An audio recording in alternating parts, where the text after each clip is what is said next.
Okay, good evening, everyone. Thank you all for being here tonight. I would like to first start by welcome you all to City Council, and we're going to start with our special presentations. So our first presentation for tonight is the celebration of Public Power Week. This annual event recognizes the benefits of living in a public power community known for its reliability and supportive economic development. It's celebrated nationwide during the first week of October. Here in Moreno Valley Utility, otherwise known as MVU, continues to enhance the quality of life for nearly 7,000 residents and businesses. I'm proud to announce that MVU has been recognized by the American Public Power Association as a reliable public power provider, demonstrating excellence in reliability, safety, workforce development, and system improvements. This recognition is another way that the City of Moreno Valley is establishing itself as a regional leader ready for sustainable growth. We are honored to have our very own Moreno Valley Utility Division Manager, Jason Nikuli, and the MVU team with us tonight. Please join me in giving them a round of applause.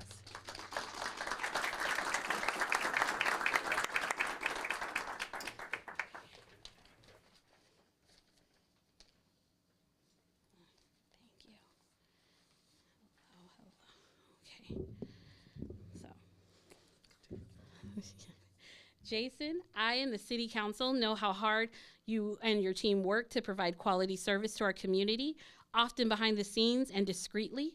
I just want to personally thank you and your team for all the incredible hard work you all do. So without further ado, I'm going to read the proclamation. And thank you guys tonight. It's not as long. Some of these things can go on for like 5 minutes. But tonight we got it down to about 2 minutes, so we're good. Whereas the citizens of Moreno Valley value local control of community services and have chosen to operate a community-owned, not-for-profit electric utility, giving residents a direct say in utility operations and policies. Moreno Valley Utility is a dependable and trustworthy institution, providing consumer protections, contributing to our community's well-being, and supporting environmental sustainability. Now therefore, be it resolved that the Moreno Valley Utility will continue to provide low-cost, safe, reliable, and sustainable electricity, just as it has since its creation in 2001, to serve all the residents of Moreno Valley. Would you like to say a few words? Sure, thank you. First of all, it's my honor to accept this proclamation from the city for the Moreno Valley Electric Utility. I'd like to thank my staff for the great work they put in, and we have a public power event coming up on October 10th, and we'd like to see you all there. Thank you so much.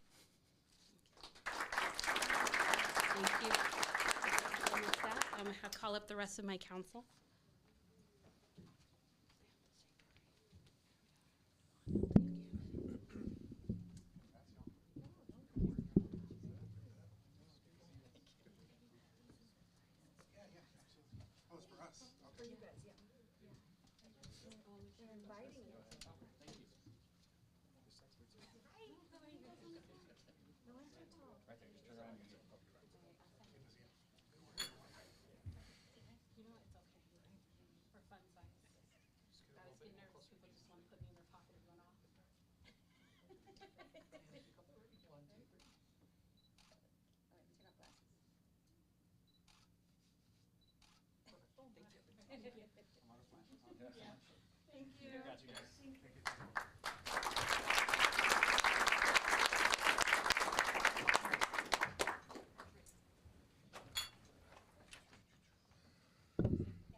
All right, well, congratulations once again to the MVU staff, and thank you for all your hard work. Really appreciate it, and a pleasure to see you here with us. Thanks for joining us. And thank you, Mayor Pro Tem, for presenting that. And for our second presentation of this evening, we are pleased to present the second proclamation, which recognizes an important initiative known as Fire Prevention Week. Our fire personnel knows very well about this. This is a national observance in partnership with the National Fire Protection Association and our very own Moreno Valley Fire Department. Each year, it reminds us of the critical need to prevent fires and ensure that we know how to respond if a fire occurs. While there has been significant progress in reducing home fires over the past 30 years, much remains to be done. This year's theme, Smoke Alarms, Make Them Work for You, emphasizes the importance of having working smoke alarms in every home.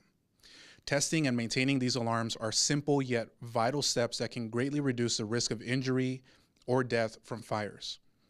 At this time, I'd like to invite Moreno Valley's Fire Marshal, Edgar Gonzalez, and a few members of his amazing team up to the microphone. Can we give them a big warm welcome, please?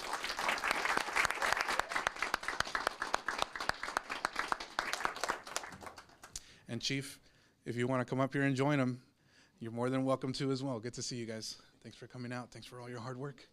Good to see you. How you doing? Hey. And, hello again. And kudos to MVU Power for putting their lines underground. That's big time fire prevention.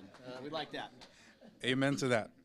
Amen to that. So, yeah, I mean, as you've seen, all of us have seen and witnessed firsthand here in the Inland Empire, a lot of fires here recently, but thanks to the hardworking men and women here behind us and so many more that are out there in the community, those have stayed under control, and they've been able to save a lot of lives, a lot of people, and a lot of property in the process as well. And that's exactly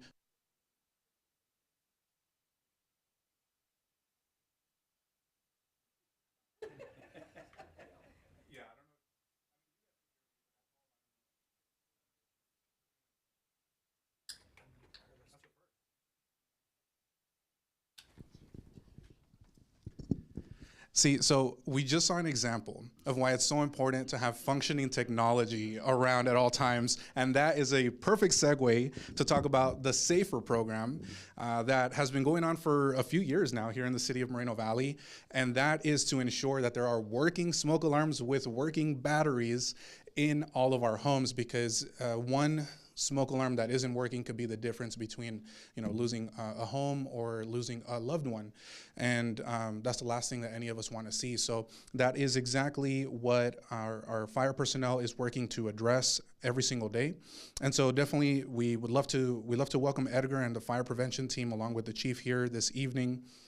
And before we officially present the proclamation that's here to my left, I would like to just highlight a little bit more about the SAFER program, which offers invaluable support to all of our residents. And for those that are not familiar with the SAFER program, it provides Moreno Valley residents with free smoke and carbon monoxide alarms through the Fire Safety Starter Pack that's available here at City Hall.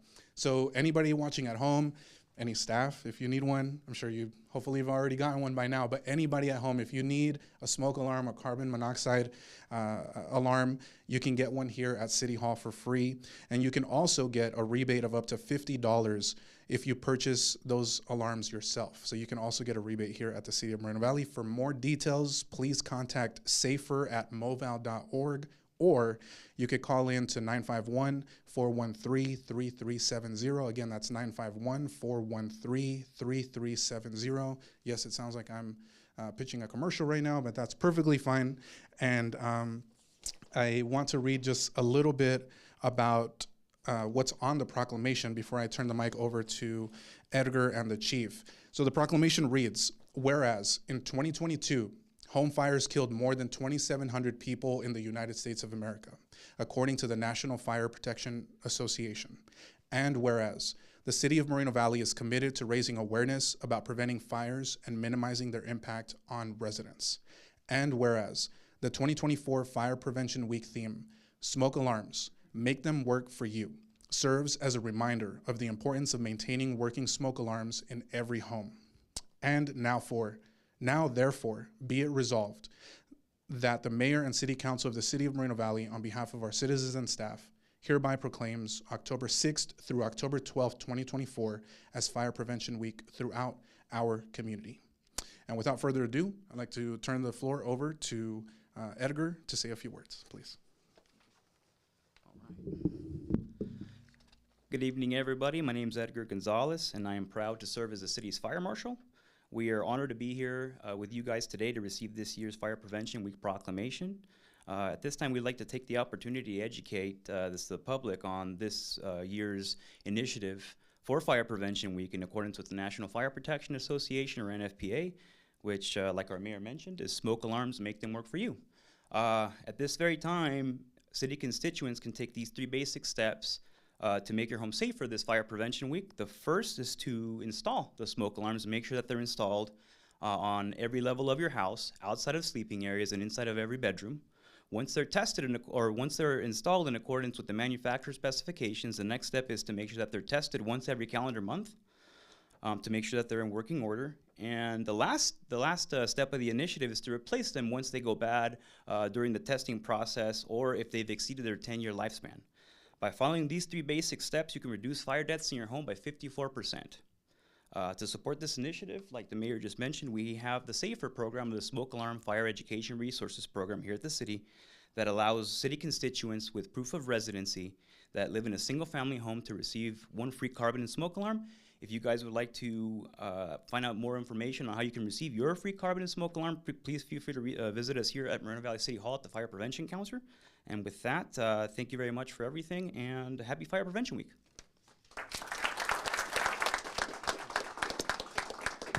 Perfectly said, and also would like to just add that, one of the things, and maybe the chief can add on to this as well, that we see more commonly, I know I was joking earlier, but our everyday lives, we're continuing to adopt more technology on a regular basis, especially technology that has battery packs inside of them.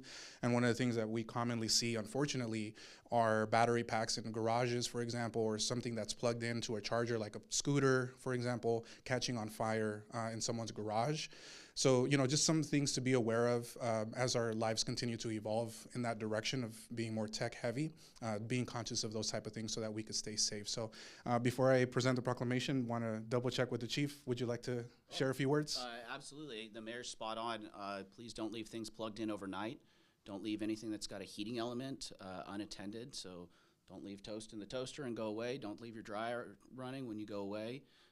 Smoke alarms and carbon monoxide, if you have like a key fob, right? It's very easy to keep your car running in your garage and not even know it. The cars are super quiet now, and you can leave your vehicle and keep it running. So that's where you want to have carbon monoxide in there, because it can build up in your garage and become a health hazard. So thank you, Mr. Mayor. Thank you, Chief. Appreciate it.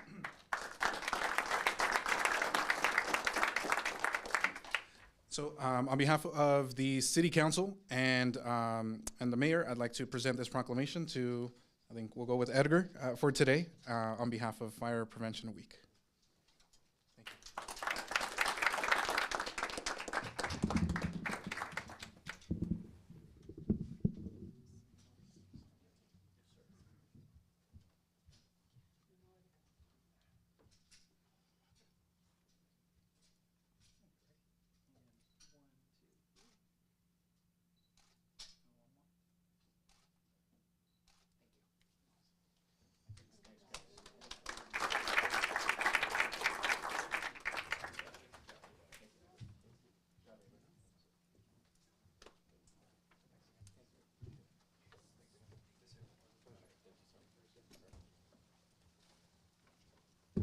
All right, and one more round of applause for our fire department, please.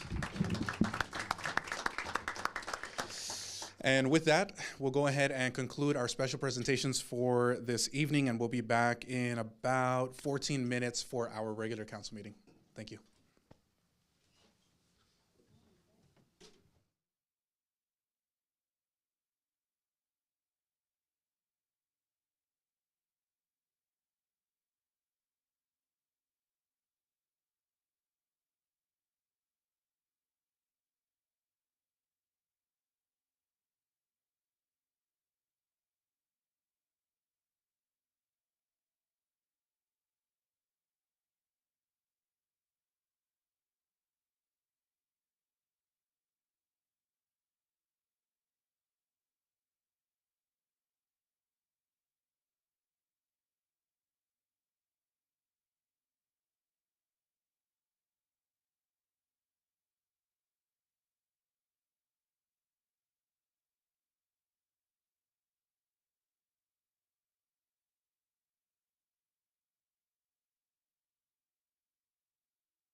Good evening and welcome to the joint meeting of the City Council of the City of Moreno Valley.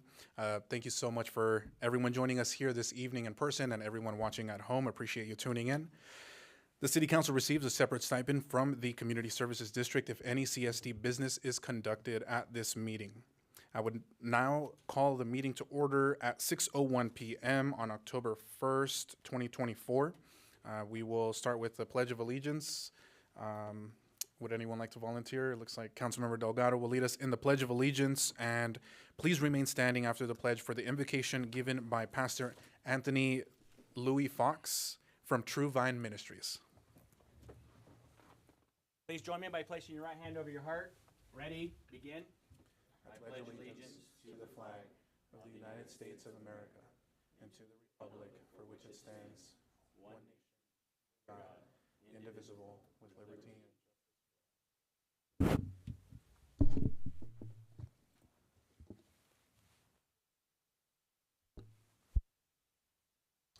Good evening, everyone. I would like to say, first of all, thank you, Mayor, and thank you, council members, for inviting me today. Let us pray. Father, again, we do thank you for this gathering. And even as we gather, we just pray that you would bless this meeting and don't let it be in vain. We pray that you would bless the citizen of this great city of Moreno Valley. We pray that you would bless the people as they come together and plan.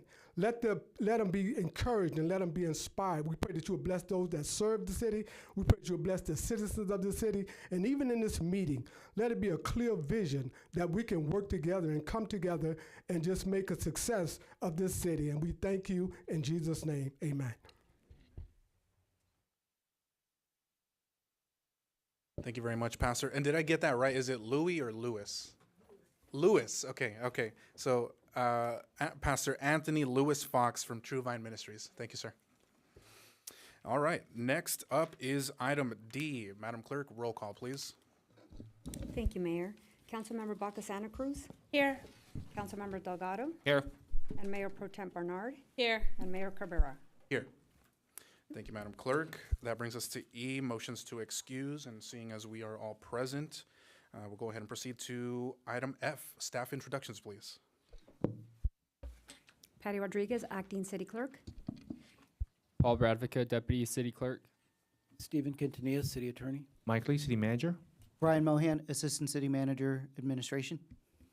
John Kelleher, Assistant City Manager, Development. Lonnie Jimenez, Chief Financial Officer, City Treasurer. Melissa Walker, Director of Public Works. Jeremy Bubnick, Director of Parks and Community Services. Robert Cardenas, Human Resources Director. Cruz Esparza, Director, Economic Development and Housing. Sarah Mack, Chief of Police. And Jesse Park, Fire Chief. Good evening, staff. It's always a pleasure to be here to conduct the city's business in the council chamber. That brings us to item G, which is approval of order of the agenda. And I would like to call for a vote on the approval of the order of the agenda. So moved. A second. Motion and a second on the floor. Madam Clerk, please call for the vote.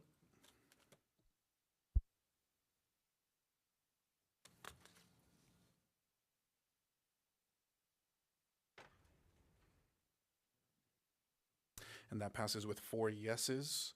Next is item H, which is public comments on matters that are not on the agenda. Please be advised that the city is currently offering Spanish translation services. If anyone is interested in this service, please let the city clerk and the city clerk staff know. La ciudad actualmente ofrece servicios de traducción al español. Si alguien está interesado, por favor, nos avisan. Before we move on to public comments, I would like to remind everyone to direct their comments to the City Council. For comments on items that are on the agenda, each speaker will have a total of 3 minutes to comment. Madam Clerk, are there any requests to comment on any items that are not on the agenda? Yes, we do have. The first 3 speakers are Erlan Gonzalez, followed by Brandon Karn, followed by Tashia Hillard.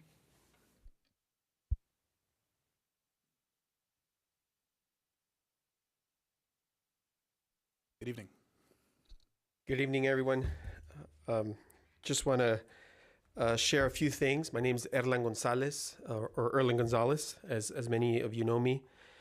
And before I begin, I just want to thank the fire prevention team, Jesse Park, the chief, and fire station number 58. There was a small oven fire at my home, my dwelling. Things were taken care of right away. They came out really quick. The neighbor helped me. I was at work, and he helped turn off the gas. So it took the neighborhood and the community to get it taken care of. So the only thing we have issues is a little bit of smoke damage, and we're going to need a new oven. So thank you again, Fire Chief, and to your team, Fire Captain Burris, Engineering Rice, and Paramedic Farquhar. Thank you. I'm running for Moreno Valley District 3 to build a community where families thrive. With just 35 days into election, I want to share why I'm running and vision I have for our city. Moreno Valley's been very generous to me. It's my adopted city. And while we're all from somewhere, it's here that I found my home, a loving family, and opportunities for all four of us to grow and succeed. It's provided a quality of life that I deeply value, one that I want every resident to have access to.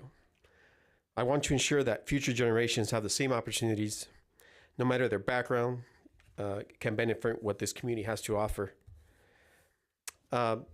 As a planning commissioner, I am the chair of the planning commission. My work and the work of my peers and colleagues in the planning commission is to approve projects that bring additional affordable housing opportunities for affordability and accessibility, and projects that promote responsible growth and development. I've had countless conversations with the residents, has been walking around the neighborhoods, and all of them want opportunities for local businesses, walkable neighborhoods, jobs, and spaces that encourage community interaction.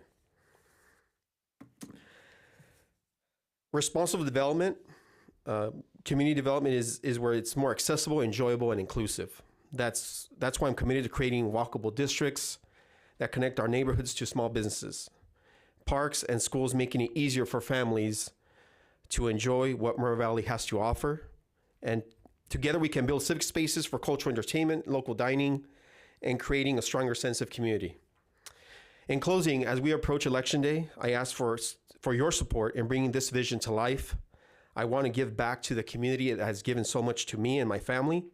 Let's create a Moreno Valley that embraces smart growth, supports local jobs, and provides opportunities for every resident to thrive. Together, we can make our city a place where families thrive. Thank you for your time, and look forward to working with you, each and every one of you, to make this vision a reality. Thank you. Muchas gracias. Thank you. The next three speakers are Brandon Karn, followed by Tashia Hillard, followed by Seth Cox. Hello. I'll wait for the timer. All right. So one of the things I wanted to talk about in general was boards and commissions.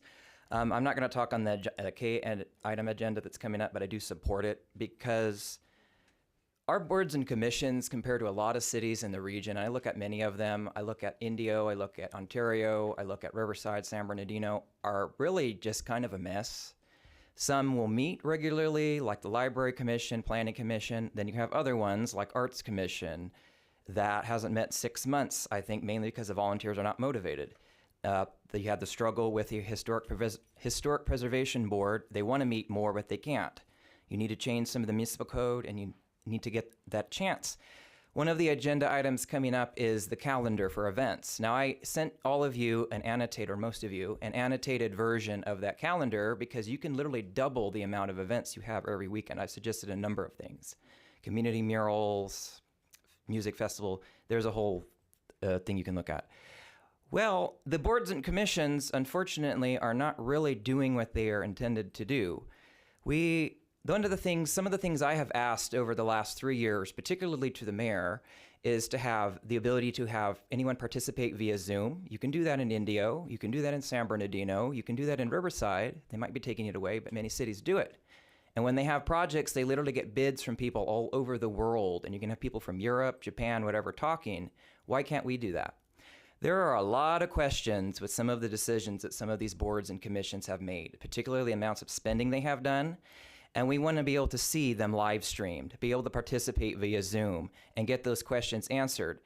And it really is just showing, we make request after request after request. I've given this mayor in particular, and I know a number of residents that have given this mayor, commission members, whatever, suggestions for events, activities, all of the things that we can make a quality of life better in this city. And it seems like cities like San Bernardino respond better and they have a lot more going on.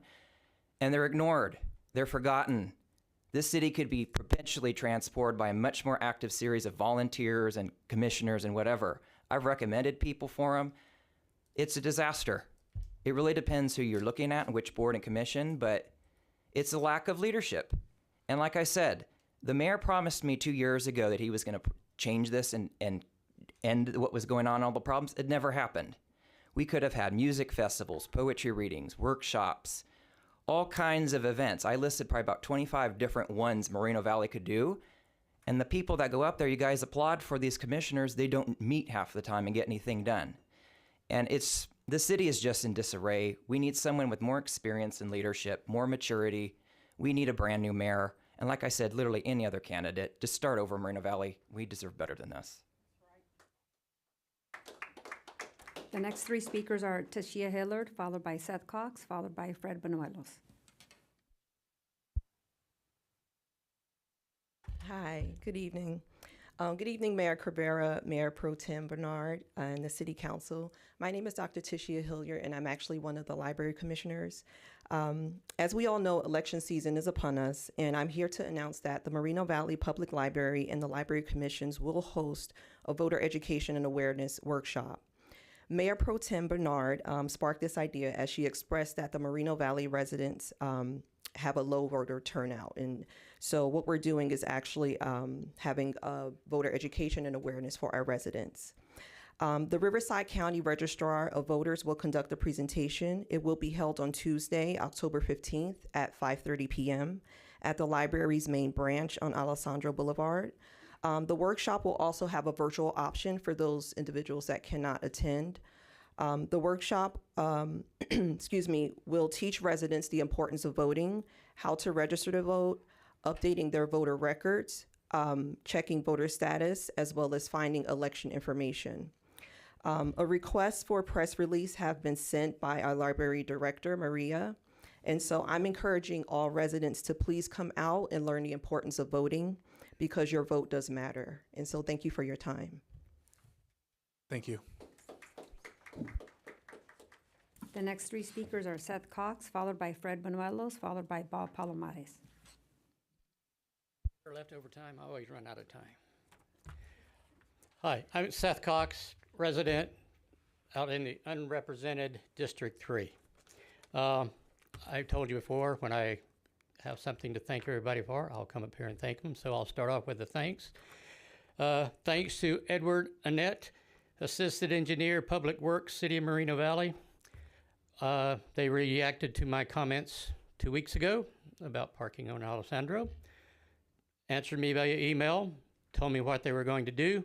Once they did it, they emailed me back, said what they found out and what the resolution was. That's all I ask. Recognition, action, decision. That's it. Simple as that. It doesn't have to be me winning every time or losing every time, okay?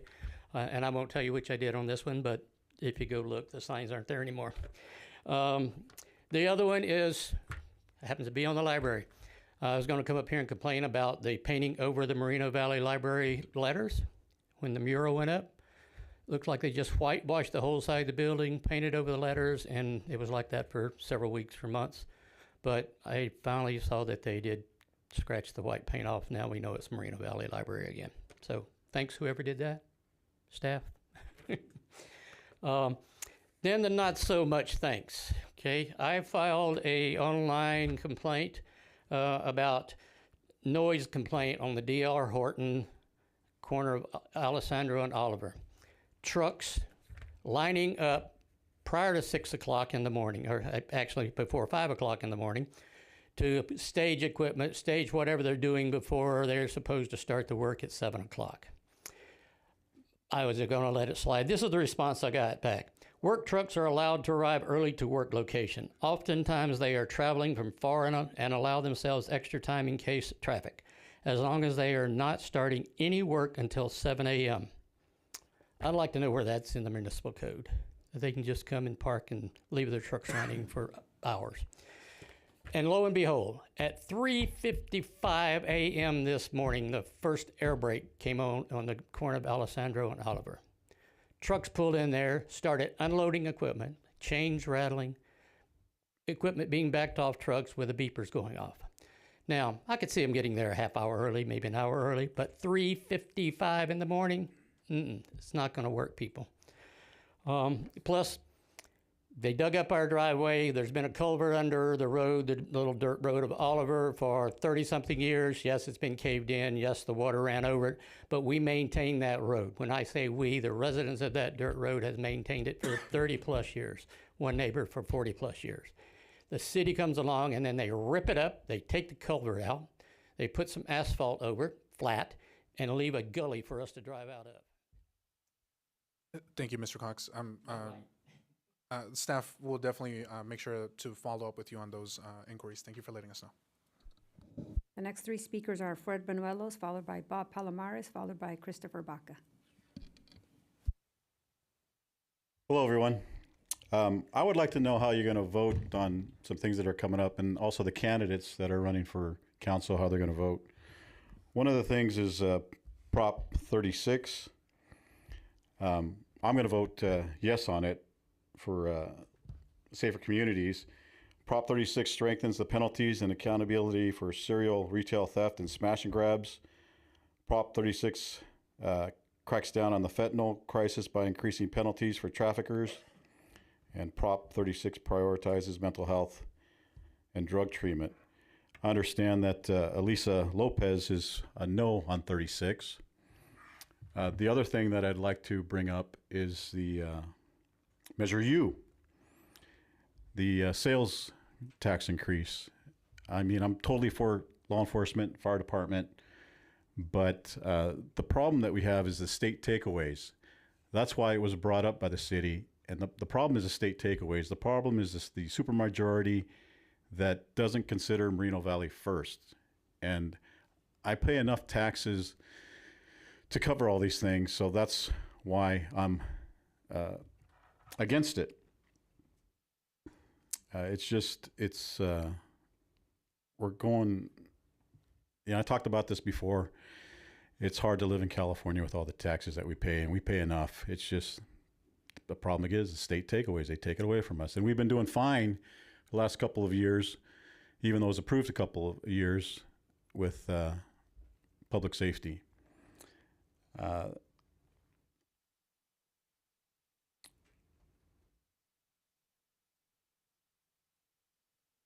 losing my thought, guys. It's been a while since I've been up here, but election time is coming. I just want, I want to know how you guys are going to vote. There's a couple of candidates out here. I've already spoke to a couple. You're going to represent our city. Our quality of life is being affected, and it's just, if you're going to be up here representing us, I want to know how you're going to vote on those matters.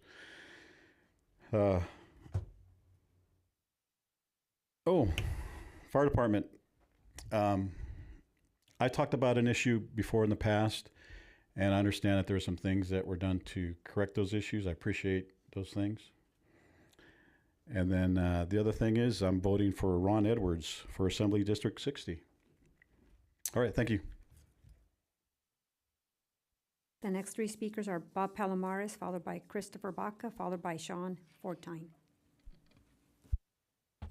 Good evening, Council. It's good to see our two chiefs here for the first time in a while. Thank you for all that you do, Chiefs. First of all, thank you, Ed, for that quick response this morning on that donkey that got hit on Paris and Manzanita. Well, happy birthday, Jimmy Carter, 100 years old. Mr. Carter has been on hospice for 19 months. And you know what that told me? God is still in charge. I wanted to talk about the Press Enterprise article that came out last week regarding the mayor's attempt to put a restraining order for who knows how long, life or 5 years, on a resident, the Thomases. I attended all but the last one when the commissioner made its decision on this case. And the three eyewitnesses supposedly that were there had all different versions of what happened. And when I heard that, I said, oh man, they were either didn't get together and get their stories straight, or they all seen something different. But, and I've seen that Cabrera continues to pursue it, trying to discredit this family. That's, he's doing it for political reasons, because these are innocent people. That's already been proven. I think Cabrera, what he does is he owes them an apology. And I don't think he deserves to get anyone's vote in this city. I know that he's put together the ad hoc committee, but I'm kind of curious about that Prop 34. I haven't looked into it real good, but it warns you about nonprofit scammers. And with Cabrera leading that ad hoc, that's going to be an invitation because, well, we've seen it with the murals and the Arts Commission. As soon as everybody's paid and the murals are done, there's no more business there at the Arts Commission for whatever reason. And, I heard Mr. Carnes talk about, the things that can be done. And I support that. There's more to it than just paying these scammers, because that's all it is. There's a lot of scamming.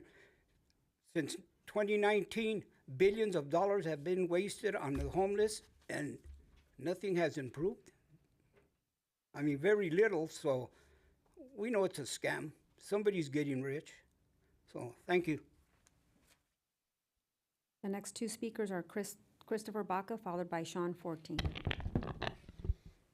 Good evening, Council. I'm here on behalf of myself. My comments are my own, and they're not influenced by anybody else. First thing, I just wanted to complain on the paramedics, today's incident with a patient who, I can't really talk much about the health condition of the person because it's private, but the person needed to be transported and he was preferring to go to Riverside downtown, and the paramedic was arguing with the EMT that they shouldn't even take him, that the parents should take him. It's not their responsibility. I think that's outrageous. So I really want somebody to investigate this and to look into that paramedic that made such a scene at the person that's sick at their house, and insisting the mother is sick as well, and the paramedic insisted the mother drive him to the hospital. That's uncalled for. That's not his call, and that's looking for a major lawsuit for our city. So we need to look into that. On another note, very proud of being Mexican today. We had our first female president being inaugurated today. That's really great. On another note, what was it, 35 days? Excuse me. 35 days to the election, and I just wanted to point out that people really need to know their candidates and really need to know what's on the back burner and what they're about. I got some ridiculous news that, this trifecta with the mayor and his two candidates, Lopez and Elian, that they're planning, that's the purpose of his 3-0, is to form our own police department here in Moreno Valley. And as far as I'm concerned, Moreno Valley has never had such great police services as we currently have. So for a candidate to come up with such asinine suggestions that they're gonna break something that is working so great, I think you really need to know about that. So no to Cabrera, no to Lopez, and no to Alien. We don't need that kind of stuff in our city. They're ignorant. They have no idea what they're doing once they get up there. Our city has taken decades to get where we're at today with Victoria, with Owings, with Molina, and now with, I'm out of breath, and now with Councilman Delgado and Cruz, all the hard work that they've done. But I took my COVID booster today, so I'm a little bit off. The next three speakers are Sean 14, followed by Luis Palomares, followed by Linda Thomas.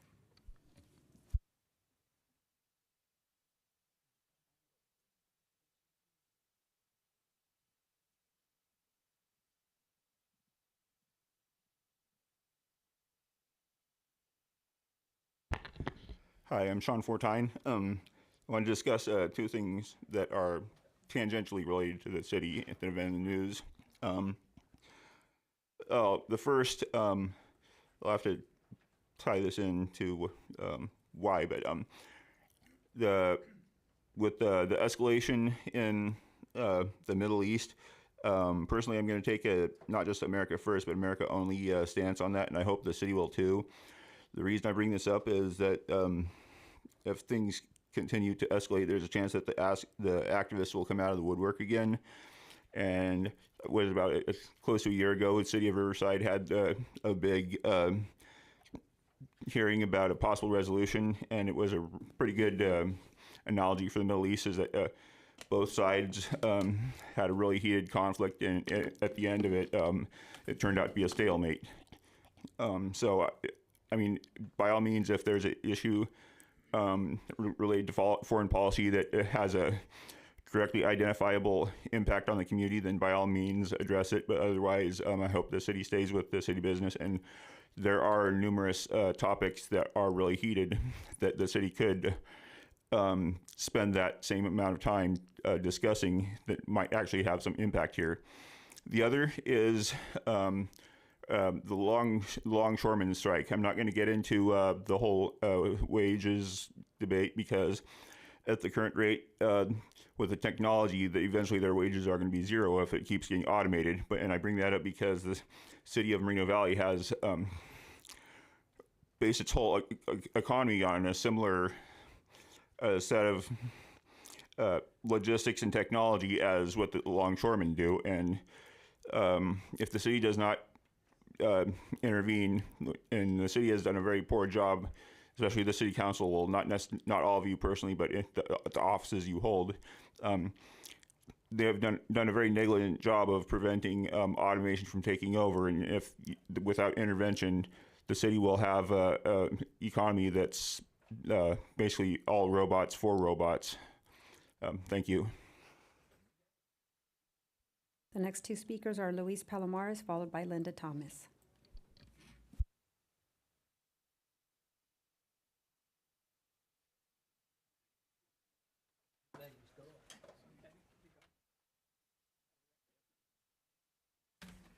Luis Palomares, community activist. We almost had an accident right here. We would have to call you out, Jesse, to save us. Anyway, yeah, wow. You know, the city looks like hell. I hate to say it. The city looks like hell. A lot of places are all dried up. They look awful. I said at the last one, we're starting to look like San Bernardino. Instead of going forward, we're going backwards, because all the projects that could have been here aren't here, like the Hillwood project. Would have gave us a lot of revenue, $30 million. We wouldn't even have to ask for a tax raise maybe. But yeah, a lot of good projects that we're just letting go. The developers don't even want to come anymore. They don't want to come. And the stuff that is coming, I seen Cabrera's mailer, the stuff that is coming, you know, he's out there ribbon cutting. Those are the ribbons Victoria, XGen, Carla Thornton should have been cutting, because that all happened on their watch. He's on the glory, you know, he's on the coattails here. You know, Cabrera, it's a sad day in Moreno Valley. When your agenda, what is your agenda and your vision for the city? I haven't seen anything, nothing but murals that cost us $70,000, $60,000 each, $40,000, $25,000. We had to put a hold on that. The council said, let's stop it, because we were going mural crazy here. What's your agenda for the city? What is it? You know, is it vendors? Is it homeless shelter? It's going to cost us millions of dollars, millions of dollars. There has to be a better way. I don't see you have any vision for the city but to shut people up. Like right here, this paper says, court order on mayor. People that came and criticized them and didn't like what he was doing, and court order. You got a lot in here, you know, to clean it up and say your part, but it's a lot of money the Thomases spend trying to defend themselves in a court. You drug it out for a year. It cost the city, what, $30,000 plus? And the Thomases, more than that, they had to dip into their daughter's education fund. You know, how do you sleep at night, I want to know? You know, you're leaving us with chaos here. For 2 years, it's been chaos. It's been your agenda, your way or the highway. Everybody in the room that knows what's going on in the city, the board, I mean, the council members, the the staff, the people that are here all the time, they know what's really going on in this big picture. So it's a sad day. We're never going to be in Eastvale, I'll tell you, and that's a new city. We're never going to be in Marietta, because who's running the city? Who's running the city? This mayor. And we're running in carnage here. It's bad. You know, all the things he wants to implement, all the things he wants to change, it's wrong. We need a grown-up on that seat. Thank you. The next three speakers are Linda Thomas, followed by Roy Bleckert, followed by Julie Pedroza.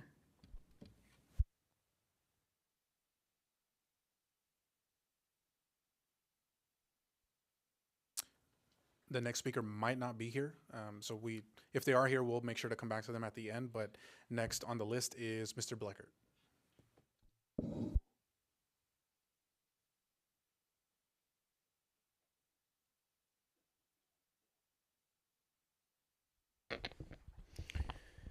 Since Erland's here and all the candidates, elected officials, and it's been asked, Fred asked it, where's your stand on Prop 36? Are you standing for public safety in this community, or are you not? The biggest, I believe, contributor in Mr. Cabrera's last mayor campaign, Corey Jackson, is a hard no. He wants to see crime, vagrancy expanding not only in Moreno Valley, but the state of California.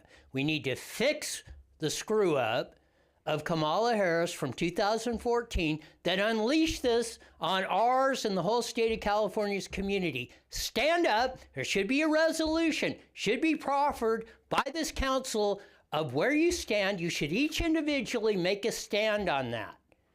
That's probably the most important issue we have, not only in our community, but statewide.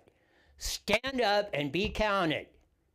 And let us know where we are, because these things are extremely important. Now, for Mr. Mayor, and I wanted every freaking document, every penny that was spent on that restraining order that I understand we the people paid for. Everything.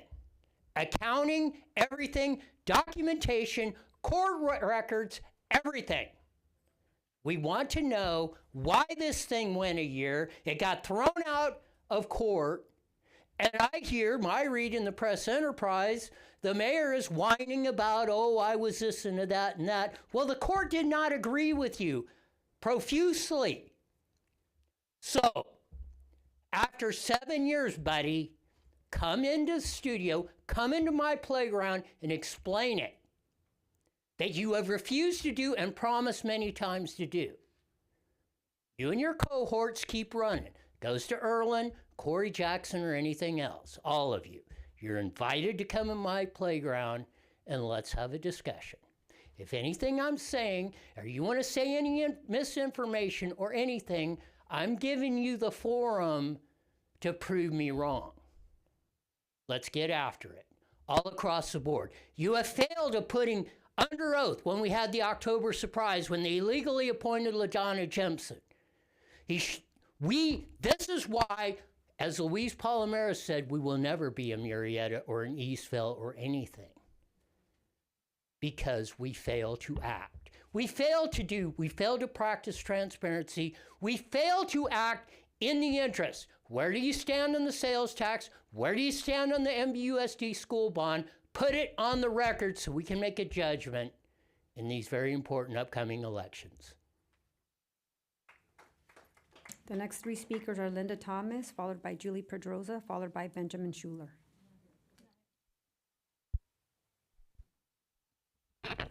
Good evening, Julianne Pedroza, and I'm founder of Building Up Lives Foundation. Just giving a little update, hard to do in 3 minutes, I gotta tell you. So Tony came up here and spoke last time. Building Up Lives has paid for him to be housed for about 10 days. He is housed currently. We're working with him.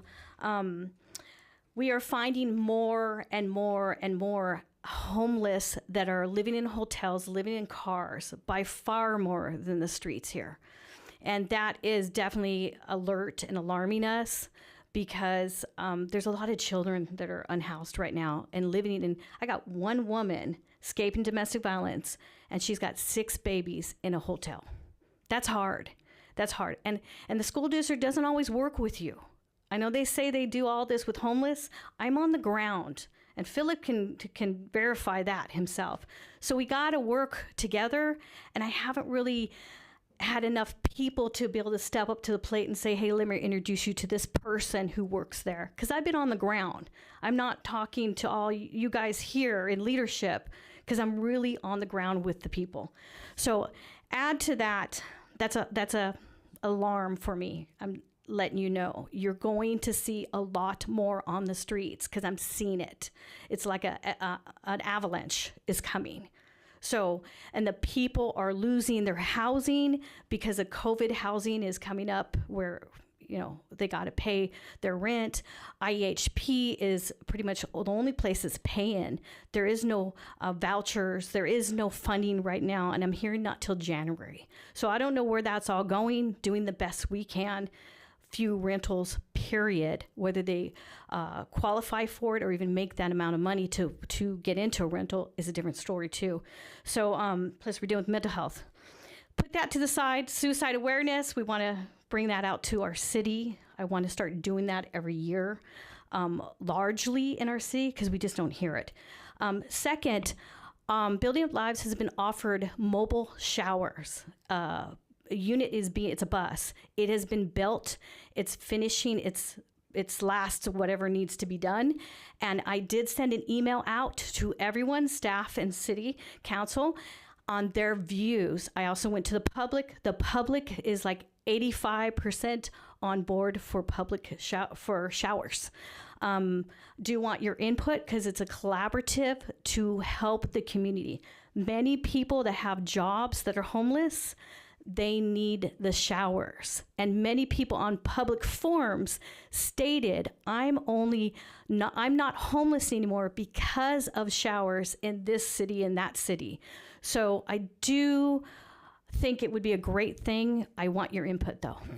Thank you. The next three speakers are Linda Thomas, Benjamin Schuler, followed by Richard Butler.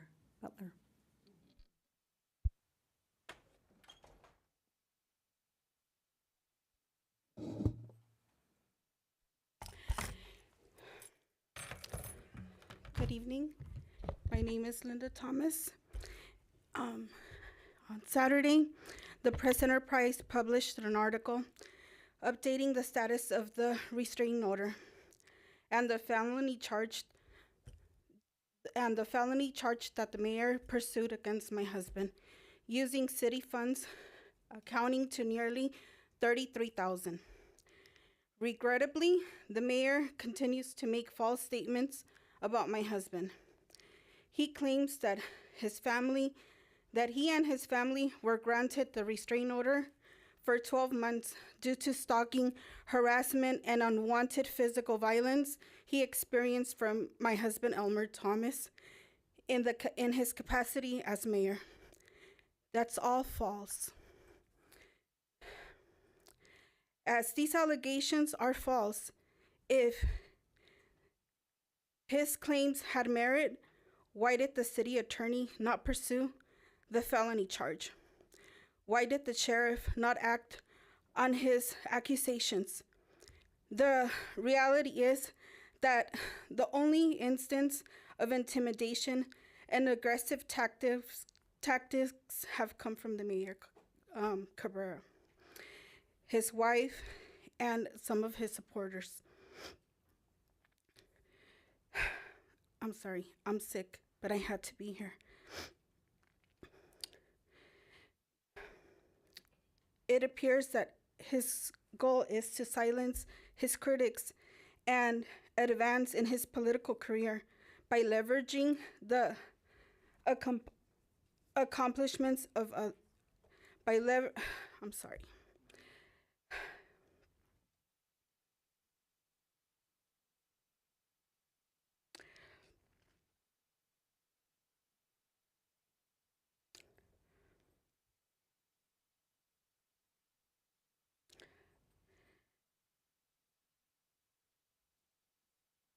Stop the clock for a minute. Take a deep breath, please. If you want, we can move to the next speaker, and then we can come back to you if you like. Okay, we can do that. You want to do that? No. finish, yeah. 'Cause I Okay. have to go home. Give her a few seconds back then, because she has to go home, she said. Yeah. I have 40 seconds. It's up to you, Mayor. You can have a little mercy on us over here.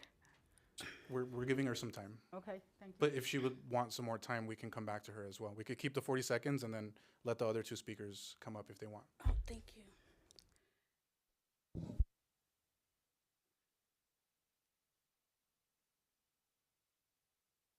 Okay, I'm ready to go. It appears that his goal is to silence his critics and advance his political career by leveraging on the accomplishments of others. While he may have supporters willing to overlook his intimidation tactics and abuse of power for their own gain, we will not be silenced. My husband intends to read the mayor's testimony during the upcoming city council meetings to address the numerous falsehoods and expose what we believe is a blatant abuse of power and lack of ethic leadership. Thank you, Ms. I Thomas. urge you- Your 3 minutes is up, Ms. Thomas. Thank you. The next two speakers are Benjamin Schuler, followed by Richard Bolter.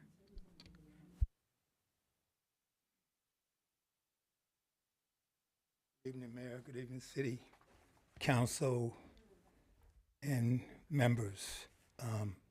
I am Benjamin Schuler, the founder of the Hole in the Wall, Inc., and we are here to give a third quarter report on the funding we did receive from the city in our program so we can continue to provide the necessary resources to the homeless community that we do have in the city of Moreno Valley. They're coming from LA, they're coming from all over, they're being dropped here and Victorville, and we're providing the necessary. In the third quarter, we have 76 persons sign up for our Community Homeless Solutions Program, again giving access to our basic program services such as lunches, hygiene, clothing, ID, birth certificate, food vouchers, bus passes, mailing address, and services, case management, referrals, and placements into various programs and housing emphasizes foundation grant targeted areas of services. This brings our third quarter total new clients to 221. We have an average of foot traffic of 50 to 60 persons per week accessing our program and services. Our goal continues to be targeting the emergency housing and rehabilitation program.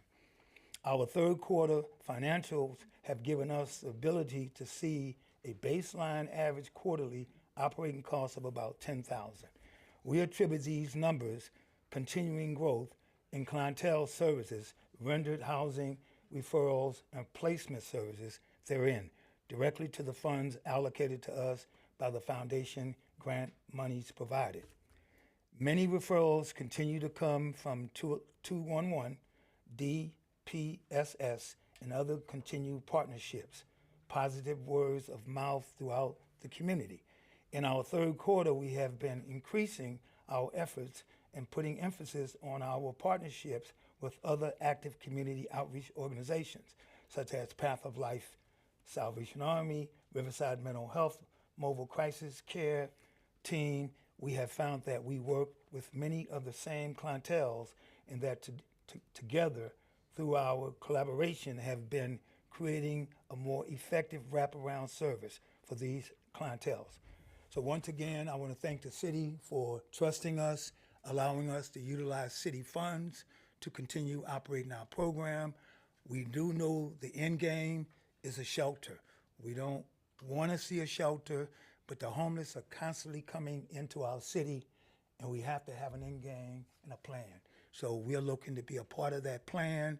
We're here to collaborate with any organization within the city of Moreno Valley to help make that a reality.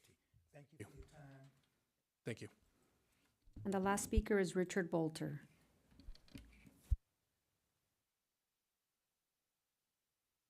Good evening, council members. My name is Richard Bolter. I am the CFO of the Hole in Wall, Inc. And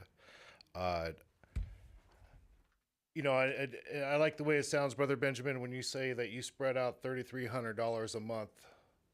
You know, which is really good for what we do. I don't think that's a huge, you know, amount of money for what we actually get to do over there and spread out. You know, nobody's buying Lamborghinis over here, I'll tell you that much. We have a lot of volunteers that we are still looking for to come down and join us. I mean, see what we're doing. We do a lot of bus passes because a lot of guys are just passing through. They come in and they would like a shower. That's a great idea. We're working on that. But we're trying to spread this money out as much as possible. You know, we got a lunch program that's vital for these guys. Sometimes it is the only meal they eat. I've got the numbers here in front of me. You know, I appreciate who I get to serve and, you know, help out with. He's definitely doing a great job of making these dollars effective, you know, in what we're doing over there. We have spent $30,817 of it to date in this this third quarter. You know, and this doesn't mean we stop. You know, we keep going. We are funded privately by ourselves. We fund it. We're board members. We have a board. We do pitch in and for charity there also. I want to just thank you for your continued support. Good luck to all of you guys in the future coming up election. I know it's tough. You guys are taking a beating up here. But we do appreciate you and what you guys are doing over here at the Hole in the Wall. Thank you. And you guys have a good night. Thank you. Mayor, that concludes all public comments not on the agenda. Thank you very much, Madam Clerk. No, ma'am. The 3 minutes was already expired. So we will go ahead and move now to the next item on the agenda, which is item A, the joint consent calendars. Before I open the consent calendar for public comment, I ask my fellow council members if there are any items that they wish to remove from the consent calendar for any separate action or just for a comment. And I'm looking for any hands here. I don't see any at the moment. From the dais, so we will go ahead and move into public comments for this agenda item. Madam Clerk, do we have any requests to speak on the consent calendar? Yes, Mayor. The first public speaker is Luis Palomares.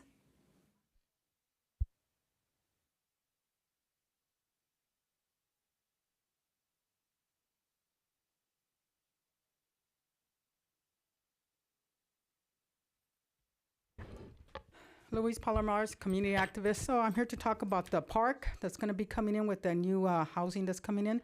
It's great. That's great. We need more parks, but it would have been great if we could have had the Hillwood project. It would have brought us 4 soccer fields, a baseball diamond, a team post. They were going to mow the lawn, give us $30 million to boot, give us money for the city and for the school board.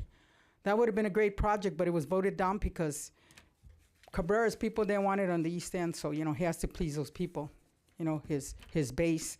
So you let a good project like this go, wow, a park, that's great, but we could have had a lot more.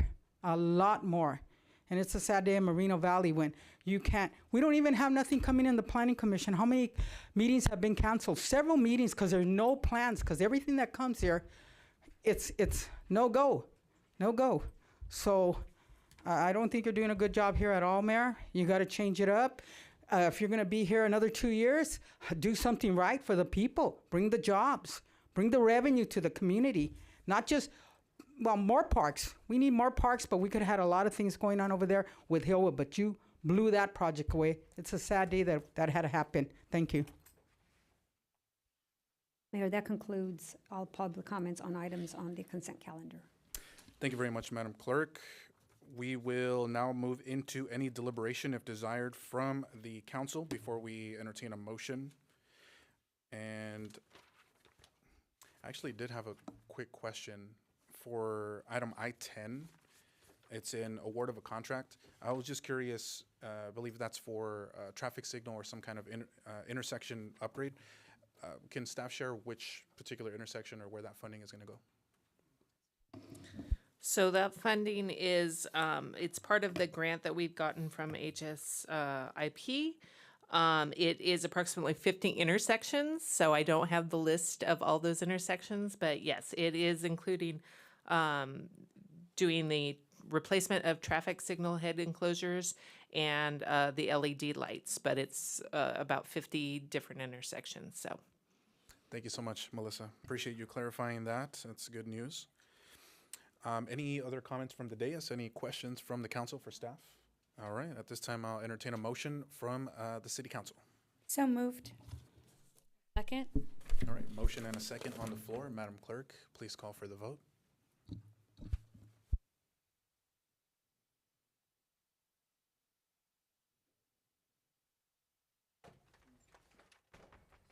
That passes with 4 yeses. So the consent calendar is approved, and that brings us to item J. There are no public hearings this evening, which brings us to item K, which is general business. And we have one item on K, which is K1. That is a review of procedures for boards, commissions, and committees. And we'll start first with a staff report from our city clerk. Thank you, Mayor.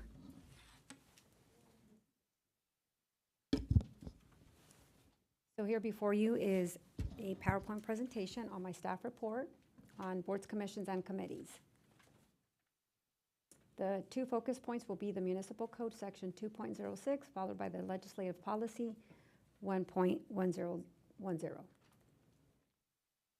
So the Municipal Code Section 2.06 covers, for the boards and commissions, general provisions are appointments and terms. Members of city boards and commissions are recommended and appointed by City Council. Removal and attendance, members can be removed by a majority vote of the City Council. Absences from 3 meetings without permission or 25% of meetings in a fiscal year results in an automatic vacancy. Residency and memberships restrictions. Members must be bona fide city residents and cannot be city employees. Individuals cannot serve on board on more than one advisory board body at the same time. Regular meetings are essential for boards and commissions to remain active. Legislative Policy 1.10, operating policy for boards, commissions, and committees. Formation and purpose. City boards, commissions, and committees are established by ordinance or resolution from the City Council to enhance community participation, perform administrative acts, and recommend policy issues for study and action. Meeting guidelines. Meetings must comply with the Ralph M. Brown Act and Rosenberg Rules of Procedure. Staff liaisons assist boards with administrative tasks, while council liaisons provide a connection between the council and the boards. Membership and terms. Members typically serve 3-year terms without monetary compensation, with boards limited to 9 regular members and 2 alternates. A quorum is required for each board to meet. And here we have the current boards and commissions. So we have the Accessibility Board, which is currently not active, followed by the Arts Commission. They meet on the 4th Wednesday of every month at 6 p.m. The Environmental Historic Preservation Board, they meet on the 2nd Monday of the odd number month at 7 p.m. The Emergent Leaders Council, they meet on the 4th Monday of every month at 6 p.m. And this is when this board is established by a resolution, followed by the Library Commission. They meet on the 3rd Thursday of every month at 5:30, followed by the Parks and Community Services and Trails Committee. They meet on the 1st Thursday of every month at 5:30. Planning Commission, the 2nd and 4th Thursday of every month at 6 p.m., followed by the Traffic Safety Commission. They meet the 1st Wednesday of every month at 6 p.m., followed by the Utilities Commission, which meets the 4th Wednesday of every month at 6 p.m. And then here we highlighted the Environmental Historic Preservation Board. So currently they meet again the 2nd Monday of the odd number month at 7 p.m. So they average 6 meetings per year. Members have expressed interest in meeting once a month. The recommendations are that the City Council provide direction to staff to bring back the City Council consideration any desired changes to the duties or procedures of the boards, commissions, and committees, And number 2, if desired, direct staff to bring back the item to the City Council to repeal Ordinance 27 from the Moreno Valley Municipal Code Section 2.20, which establishes the Airport Commission. Thank you for your time, and I'm available for questions. Thank you very much for the presentation, Madam Clerk. That brings us now to council questions of staff, if desired. Do any council members have any questions for staff? Looks like we have District 1. Can you go back to slide 3?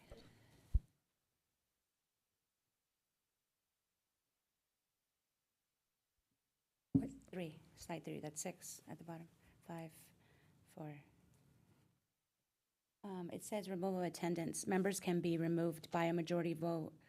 And then it says absences from 3 meetings without permission or 25%, resulting in automatic vacancy.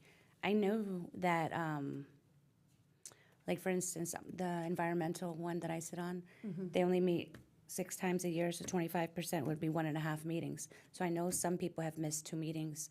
Is it automatic, or is it like who initiates that to happen? Like, are we just inform them, hey, you missed 2 meetings, you're off the commission, or? Well, the liaisons would let us know if, how many meetings they have missed, but typically it would be from the liaison. And then it says 3 absences without permission. Who gives permission? The liaison, the council, city staff, on the same one. Absences from 3 meetings without permission. That would be Permission the from who? liaisons. The liaison? Yes. Okay. Those are all my questions. Okay, thank you. Thank you. Are there any further questions from the dais for city staff? I don't see any at the moment, so we will go ahead and move into public comment. Madam Clerk, do we have any requests to speak on this item? We do, Mayor. The first 2 speakers are Sammy Luna, followed by David Zeitz. And a friendly reminder, each speaker gets 3 minutes to speak.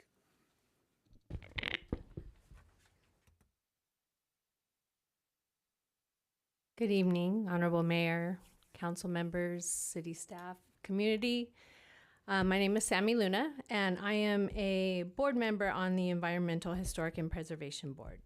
I want to thank our council member, Baca Santa Cruz, for bringing this to the attention last meeting, putting it on the agenda. This is something that I am passionate about. I've been asking as a board member to meet more frequently instead of every other month. I'm honored to serve on this board. I'm honored to be a member of this community, and the reason that I applied to is because I want to serve my community. I want to make my community a better place, and that's why I was willing to give them my free time. I just want to mention, I'm speaking on behalf of myself. I don't want to represent my other board members, but I'm sure some of them share in some of my sentiment. So this board has not met for a very long time because we did not have any applicants. I'm sorry, my memory's terrible, but I think it's been 7 years since this board has actually been meeting. I feel like our board is in attendance very strong, which I'm very proud of. But the only thing we've accomplished that I can really tell you is we attended the Earth Day event and we volunteered and helped out. And that's it. We have no budget, which is also very disheartening. I have also saw that there was a grant available at the beginning of the year and requested that we look into that, but I was told that we didn't have the resources to look into that, so that kind of fell by the wayside. And it was for Clean Air Day, which I think is tomorrow. I might be wrong on that, but I just feel like as the environmental aspect, we should be able to bring ideas for environmental to our city. So that was one of the things that I was bringing. And the historic side, that's a whole nother side that we still need to explore. We have a historic group in Moreno Valley that we need to meet with. And I mean, there's so many things for us to do. And I just feel like meeting once every 2 months is just not enough. And having no budget doesn't help either. So I respectfully ask you all to please review that and help us out. Thank you. The next speaker is David Zeitz.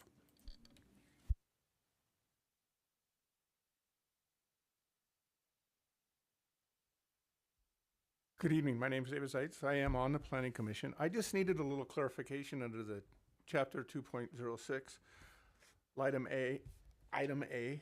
It says that all members of boards and commissions shall be appointed by the mayor. I do believe we've discussed this, or I may just have the wording wrong, but when the Planning Commission part, that each district or council person gets a choice of that and then put in there, so it isn't appointed by the mayor, or are they just making recommendations and the mayor is appointing that? I just wanted to get a clarification, because if they're appointing them, then this is wrong.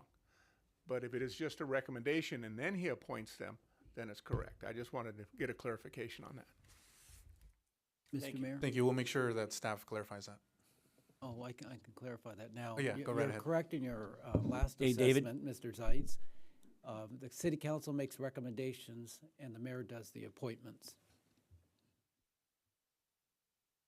Thank you.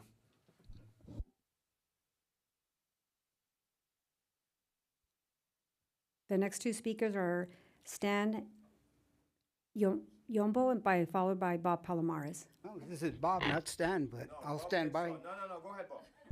Please. Thank you, sir. Good evening again. I had no idea that the Arts Commission hadn't met in 6 months. Is that true? I mean, I hear everybody saying it, but I remember the time when all the people were here when they were talking about the Arts Commission, the murals and everything. Cabrera made sure this room was full with people. And you know, and every time I think about that, what comes back to me is that little boy that brought his painting. I said, you know what?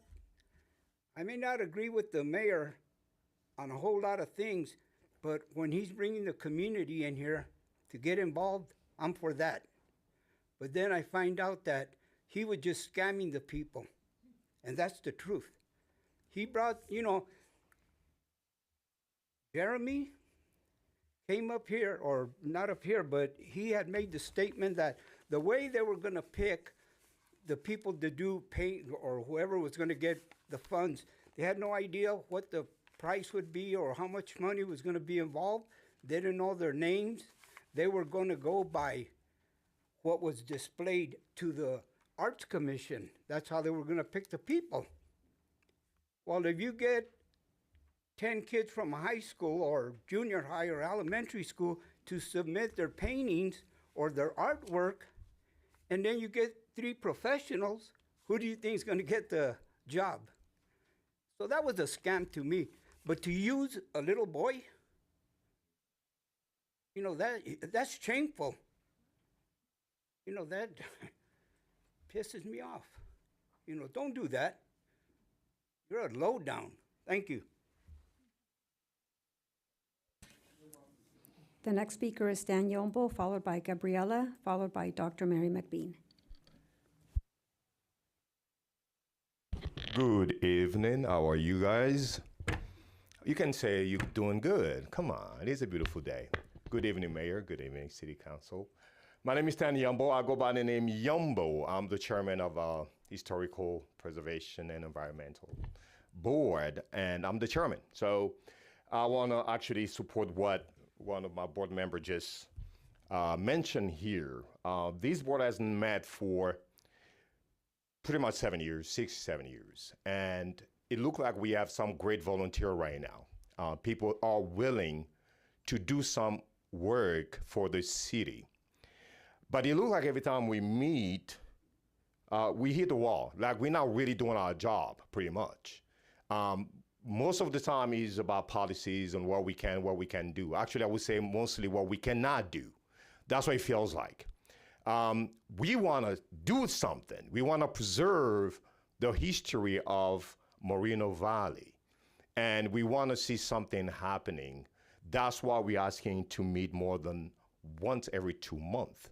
We want to meet every month. I'm pretty sure, of course, once everything goes well, it's probably going to be like, okay, what we're going to do, I agree. But when you look on the description of what we're supposed to do, I believe there is so much to do.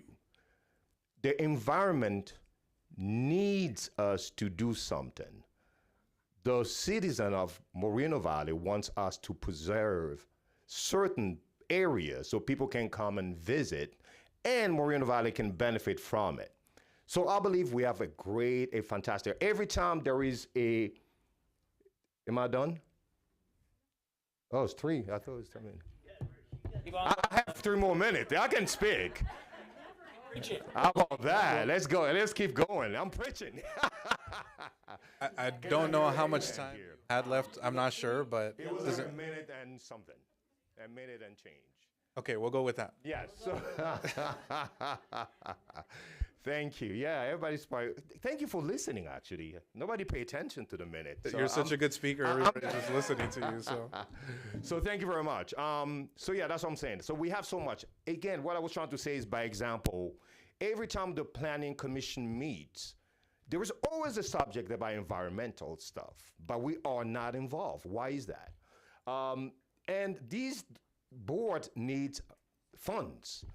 If it doesn't come from us, if we don't have a budget, I think I'm 100% sure that can come from the city council itself. They can allocate some kind of fund for us to function properly, because our board needs so many investigation. We need to find out what are the sites, what are the local sites that people want to preserve, what are the places that we can baptize with some historical names. So that's why we need some funds, and we need to meet more than once every 2 months. So I was trying actually to do the same thing that my friend does. He speaks right on time, but you know, thank you very much. And thank you actually the community, Louis, everybody. Everything you do here for the community is fantastic. I want to see more people. So peace in Moreno Valley. That's all I can say. Thank you. Thank you. The next 3 speakers are Gabriela Mendez, followed by Dr. Mary McBean, followed by Luis Palomares. Oh, he's tall. Good evening, Honorable Mayor, City Council, and community. Gabriela Mendez, I'm the Vice Chair at the Historical Preservation Board. I just came up to echo the sentiments of my fellow board members. We're very passionate about what we're doing and why we're here. We love Moreno Valley, and sometimes when we have prolonged meetings, like the 2 months difference instead of a 1 month difference, it's hard for us to have that continuous follow-up that we need sometimes in terms of tight deadlines. I know Sammy mentioned a grant that she had brought up, and that takes time. You know, that takes time to be implemented, reviewed by the city, so on and so forth. And because we have these tight deadlines and we only meet once every 2 months, that grant wasn't something that we were able to do just because of the time, or because we didn't have the time to meet again. So I'm really asking that we have the opportunity to meet once a month. We have a lot of new ideas. There's a new board member that just joined, and there's so much that we have conversations about, and so much we revisit, and I'm so grateful to Councilwoman Baca and to the staff for giving us a really great follow-up, but it's just the time does not allow us to do all that we want to do. It's important, it's imperative that we have the opportunity to meet more than once every 2 months, and that's really my biggest thing. A budget would be nice too. Because we have all these great ideas, we need funds in order to be able to make some of these things happen. And if you guys in community, I'd like to invite you to these meetings. And I know that if we have them more than once every 2 months, then more people would be able to show up, or it's something that would catch on quicker, like the attendance you guys get here or the attendance that the Planning Commission gets. But yeah, those are all of my thoughts, and I really hope that you listen and you hear us, and we're here to be public servants and support the city in all ways. So I'm happy to continue the conversation, follow up with you all, and thank you so much for your time and community for being here. The next two speakers are Dr. Mary McBean, followed by Luis Palomares.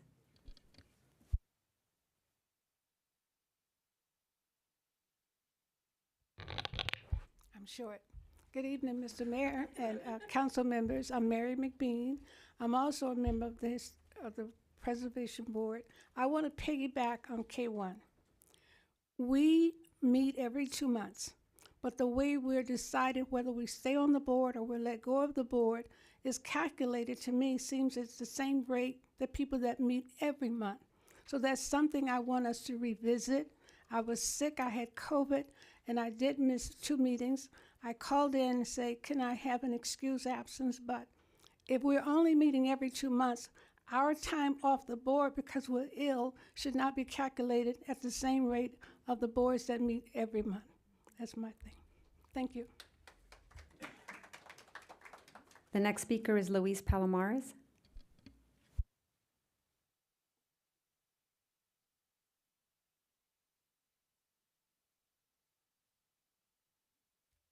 Luis Palomares, community activist. Wow, my hat's off to these people. Give them another hand. They do a lot. They're amazing. All the patience they haven't had a meeting in months or weeks, and I mean that's the arts. But they don't have enough people. They need more people. We've got to advertise more. Cabrera, this is your baby. You know, the Arts Commission and this, take care of them. Give them some money. If we weren't so busy, get off the darn campaign trail and help these people out. They're giving us their time and their energy and their commitment, and they're all in for this. But hey, it's not happening like it should be happening for them. And I urge you, figure a way to get them some money. Staff, put your heads together, whatever we can do. Give these people some money. Give these commissioners some money. Also, you know, with all the lawsuits we got, how many lawsuits have we had since you've been sitting there, Cabrera? Or how much money have we spent on just different things, these court cases? All of this, we could have gave them some money. 30,000 plus? Come on. What a waste of good money. What a waste of good money. As far as the commission, the planning commission, like I said earlier, they haven't met. There's nothing coming over the horizon. How are we going to get more debt fees if we ain't got nothing coming here? You know, you shut down almost everything, Cabrera.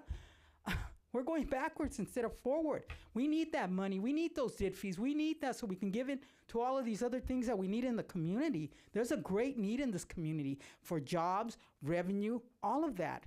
You know, and that's going to bring more people to our community that could stay here and work in this community if they move here. They don't got to be going all over to every surrounding county and city. So, Cabrera, you got to get off the campaign trail, really, really. You've been on it for, 4 years plus? Really, you have to. Pay attention to these things. You ran on that. Take care of these people back here, you know? And as far as the Arts Commission, that's another one. Golly, all the money we have put into those murals, we could do a lot of other things with that money. We could get a building. We have land in this city. We could build a building. What do we got in that fund right now? $1 million plus? We probably would have had $2 million if, you know, we would have had some more debt fees in there for that Arts Commission. So, golly, it's just too much. We can't be spending anymore on murals. We could do other things, like I said, dance, song, music, sculpturing, all of this stuff. Even maybe we could even call some of the ones back here, that commission, the environmental, can we call that as some of the arts so we could give them some of that money? Is the way we can make that happen? Something has to, put your heads together and make something happen for these commissioners. The planning commission has to be. We should be having a planning commission. What's happening with the staff? I remember when they were going for broke. Mike Lee had all kinds of stuff coming here. It was great. Thank you. What's going on? Thank you, Ms. Palomares. Your 3 minutes is up. Thank you. She already? What you do, nevertheless. The next speaker is Roy Blackard.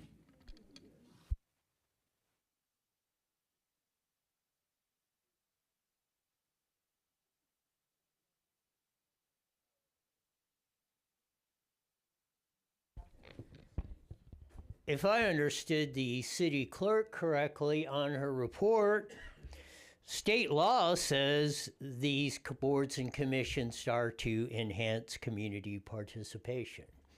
Well, leave it to Moreno Valley and its Arts Commission specifically. You sure crapped all over that. No meeting in 6 months after we got the $250K for the murals. And as my poor dear departed father was disparaged from the staff over there and questioned it, isn't it, I bet you Pete's statement of where that money's going was exactly accurate, or a big portion of it. And we all know what's going on. Those in the know what's going on. Where's my proposal to get an equal 250 grand? If you're going to let political stuff in, and you're going to let the great Barwinski have complete control over it, well, where's his credentials versus mine in this city of the knowledge and everything that goes on? I want a hearing on my proposal. I want the mayor to put it on the agenda, and let's go for it. Let's put everybody on the record. 7 years, no meeting of the Preservation Board, and hopefully we do have some members, and I applaud them for actually participating. I will say this: I put a proposal for many years, if not decades. Get rid of all this except the Planning Commission, which really needs to be there. You should be running at least 2 study sessions a day, subcommittee meetings, commissions, have just subcommittees, but Ms. Bacchus said it correctly in the last meeting. I don't know what's going on at this commission and stuff. You know how you beat the Brown Act? You know how you show the lunacy of what's going on? Use the rules for that. Run at study sessions. You're all there. You all know when we come here, that's the opportunity to get all this stuff out in the open and do it. Nobody here, sans a few of us, know how to run anything. What I'm telling you, and what this community is demanding, is get your ish together. We're tired of schools that are at the bottom of the barrel. We're tired of a city. No projects coming through. Where's all these projects coming through? The Planning Commission or this city? It's deader than a frickin' doornail. You're stomping all over all the citizens in my native land. It's about time it stopped. It's about time we actually came together and actually wanted to do something instead of all going in scattered directions, mostly for our own self-interest. It's got to stop.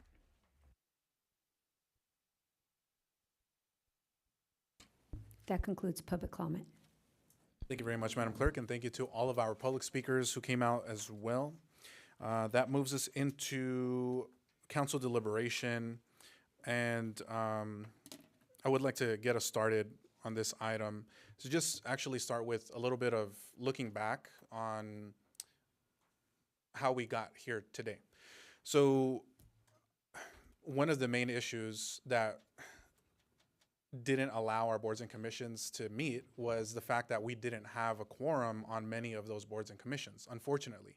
When I was a council member, I tried to push as much as I could to get people onto those boards and commissions, and my predecessor made their decisions. They're no longer here. So when I came in as mayor, one of the first things that I did was to ask staff and the council to go out and really do a big push to recruit people.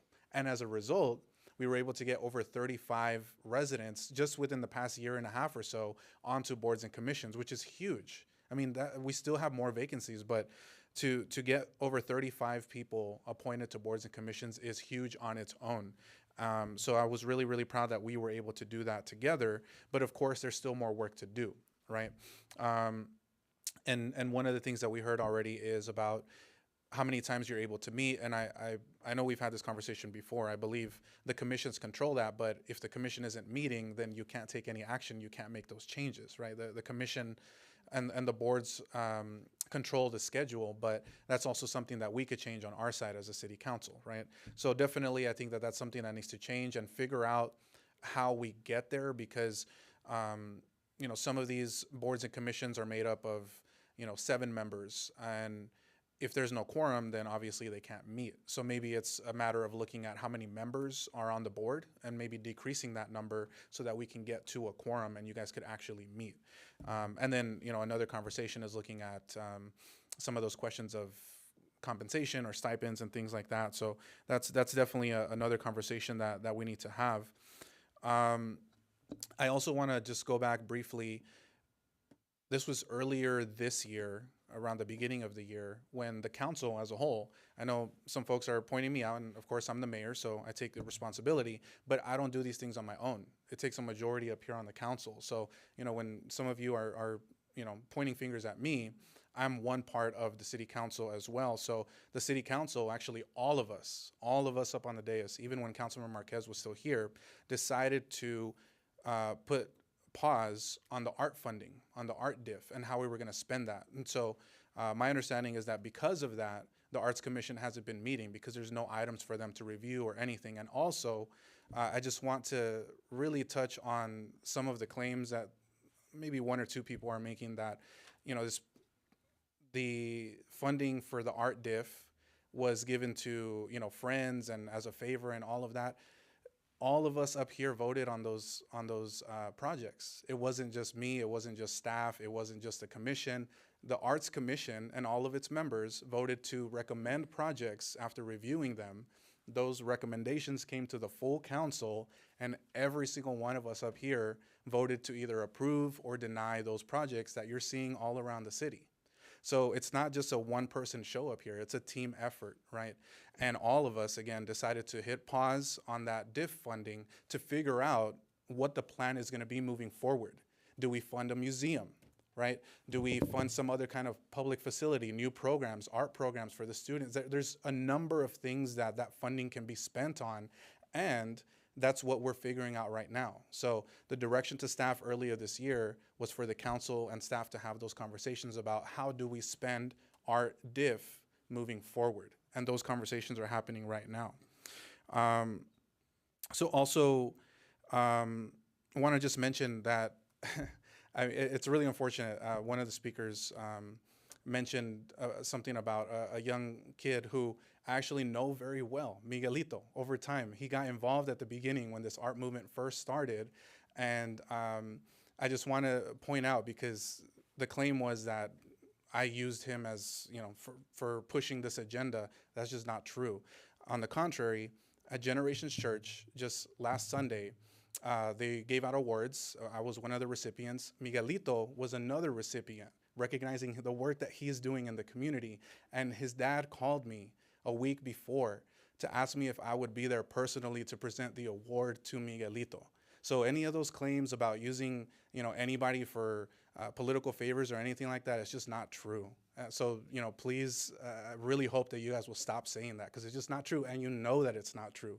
But, you have the First Amendment freedom of speech, so at the end of the day, you can say whatever you want, even if it's not true. So just wanted to clarify those things. I usually don't, respond to any of those things, but it's just, constant. People keep saying it again and again, and if I don't say something, people are going to believe it. So I just feel like I needed to clarify those things. And lastly, I do want to say that 2 council meetings ago, we had an item on the agenda to form and create a homelessness ad hoc committee in the city of Moreno Valley. Mayor Pro Tem proposed that, and I supported it. It was on our agenda 2 meetings ago, and when we came to questions and deliberation, Councilmember Delgado made a motion to postpone that item. The reason was because District 3 doesn't have a council member. There's no representation right now for District 3. So that was the reasoning why the motion was made to postpone that homelessness ad hoc committee item until early next year. I didn't agree with it. I wanted to continue, move forward, and establish the committee, but a majority decided otherwise. So that's why we didn't go into that item. But I think arguably the item on tonight's agenda, all these recommendations and advice and perspectives from especially the commissioners, I agree with most, if not all of them. And they're absolutely valid and super important. But I will also say that arguably making any substantial changes is even more important than that homelessness ad hoc committee, which we had more time to actually review. We are 2 or 3 meetings removed from the election when the new council member will be elected for District 3. So the same argument that was made for continuing the Homelessness Ad Hoc Committee 2 meetings ago, I think that applies even more to the item that's on our agenda today. So I will make a motion to continue this, and I will not stop deliberation. I really wish last time we had had a chance to really talk about it and, you know, put some ideas out there and have a conversation. We were not given that opportunity. I definitely support at least having the conversation, but we should also give the new District 3 representative, the council member, whoever that may be, whoever the voters choose, we should give them an opportunity to deliberate, to give their input, to have a vote, have a say, and more importantly, to give the residents of District 3 an opportunity to give their input as well. We're only 2 meetings away from the election, so I don't think there's any rush, and that also gives us more time to, you know, we can meet personally with the commissioners to figure out more of these details on what do these changes look like, because definitely we need to make a lot of changes. So I am gonna make a motion to continue this item until after the District 3 council member is seated, but I would love to hear from my colleagues as well. So next up is Councilmember Baca Santa Cruz. Thank you so much. Okay, first of all, I brought this item on the agenda. I think it's more important than building a new task force. I think it's important that we listen to and respond to what we're hearing from our existing commissioners. I think all of your time that is very important. You also missed that you said that they want a stipend. Nobody said they wanted a stipend. These are people who volunteer their time and they want to feel like their time is spent well. And I can speak for the 2 commissions I'm the liaison, Library Commission, they're doing fantastic work. They're meeting regularly. They have tasks. They have tangible outcomes of their time spent together. And the contrast is the Environmental and Historical Preservation Board, which most of the members are here today. And Dr. Mabina, I want to say that it wasn't your absences. We knew when you were ill, and it was not an attack on you. It was another member. First of all, and time is of the essence for right now, because this commission meets every other month. So that they met in January, they met in March, they met in May, but July was dark. And when we met in September, we found out that the November date is a holiday. And so they'll meet 4 times this year, and that's it. And the next thing that you incorrectly stated was that they make their schedule. No, if it was their schedule, they would have done it. In fact, the commission already voted. Some of them do. Some of them do. Hold on, I'm speaking.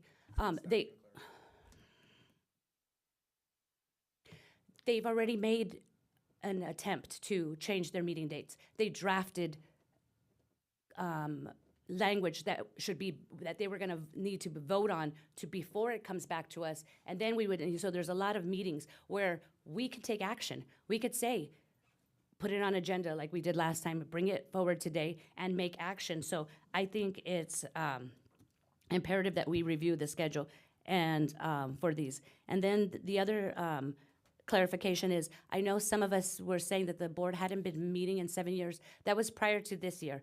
This year we have the board members and have your chair and your vice chair and your members here tonight. So we acknowledge that you're here and that you're working now. We acknowledge that it was 7 years dark, but that's not the case anymore. And I think that kind of slipped. I think some of us were up here saying they haven't met, we have these committee members. And no, we're meeting now and you're doing an excellent job. But I understand that the last meeting in September, because of the way the schedule is, we wouldn't see each other again until January, so we're trying to avoid that. That's why this is on the schedule for today. There was no request for a budget. The meeting schedule is done by the council because we've already asked. And then, so I'm looking at some of the councils, and I'm thinking that the Emerging Leader Council is also very large, and they haven't been meeting because of quorum.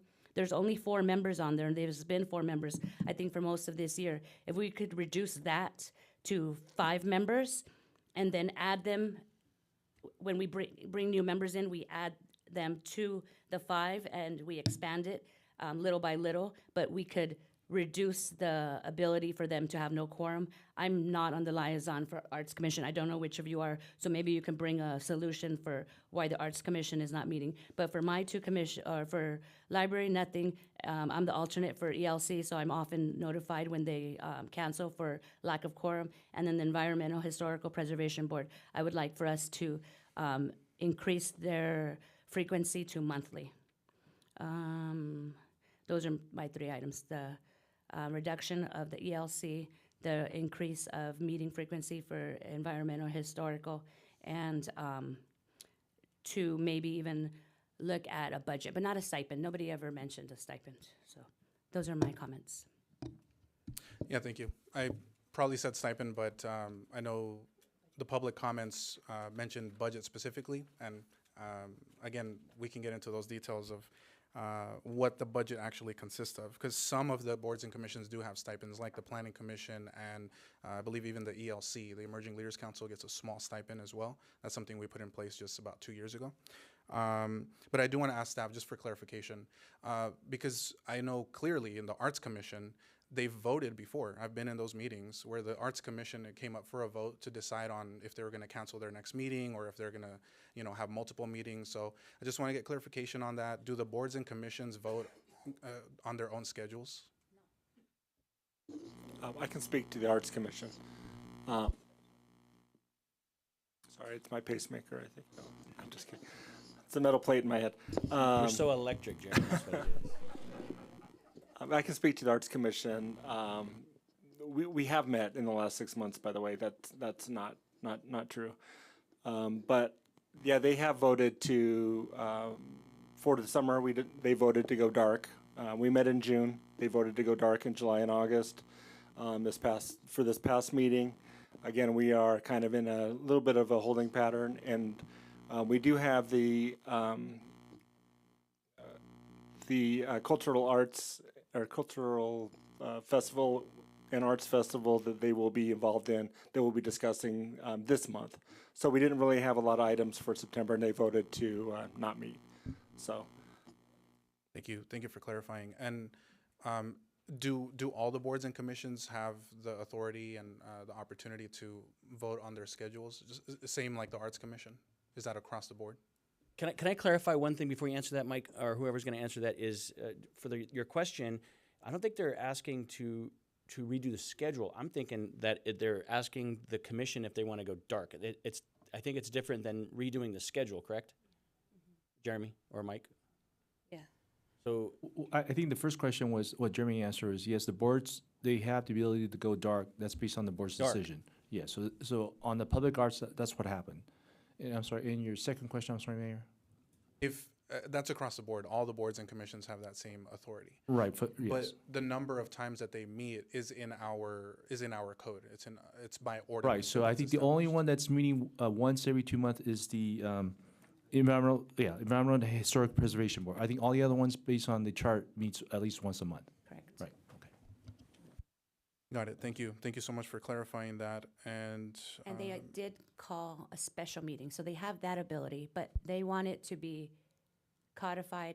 They talked about it in May. It was supposed to be brought back. It wasn't. But we can take action. We can fix that.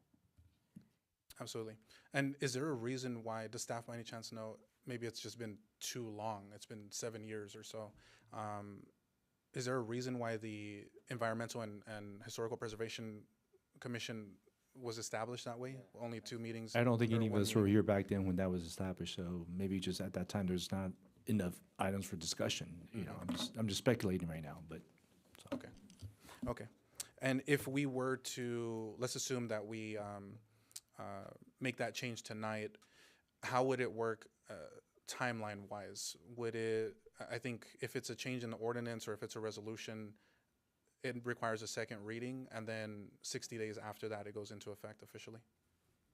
yeah. So what would happen is that we do need the council to make a decision on whether or not that change, you guys want to do that. That would be a ordinance that we brought back in the next meeting, and then assuming that you do approve it, then with the second reading, that would be codified for that particular. Okay. And it would go into effect at the next meeting when we adopt it? No. No, 30 days after. 30 days after. But I would For recommend. now, they do have a meeting scheduled for October and November. Yes, I'm seeing yeses out there. They've called special meetings. And September, they called 2 special meetings in case we didn't take action. So that's sufficient for us to do it today and then still have the second reading and the 30-day out. I would actually recommend that we take this out of the municipal code and adopt it by resolution. On the issue of meetings and how frequent they meet, I was just cruising through your municipal code here under the various boards and commissions, and the meetings are set like 4 times a year. We don't give specific days of the month. So I see some of them that provide that they have to meet at least 4 times a year. And it's similar with the other commissions that I see here.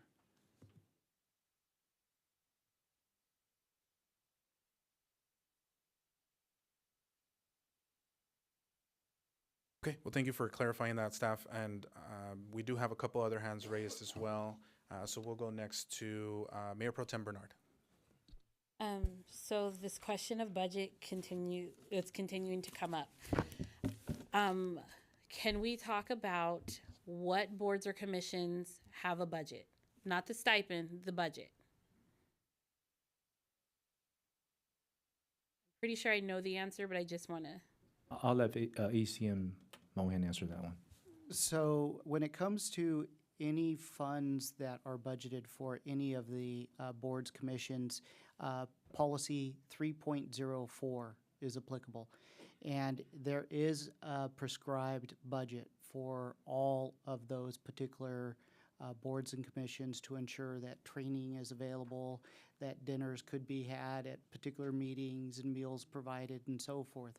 So if it is this body's decision to extend or revise that policy, then we would need to bring that policy back in order to provide funding for other things outside of what's already prescribed in 3.04. Okay. So we'd have to bring that back. But to answer the question, which actual boards or commissions currently have a budget? Based on 3.04, all of them have a budget. All of them have a budget. Because all of them have the authority. How much all of them have the authority to have the departmental liaison provide meals at meetings, to do training and so forth that is prescribed in the policy as well as codified in the municipal code. Okay. Let me give you So- some information. The Library Commission sends their commissioners to a conference. Okay. So does planning. Okay. So thank you for that information. So what I'm trying to get to then is, what is the actual limit for each commission?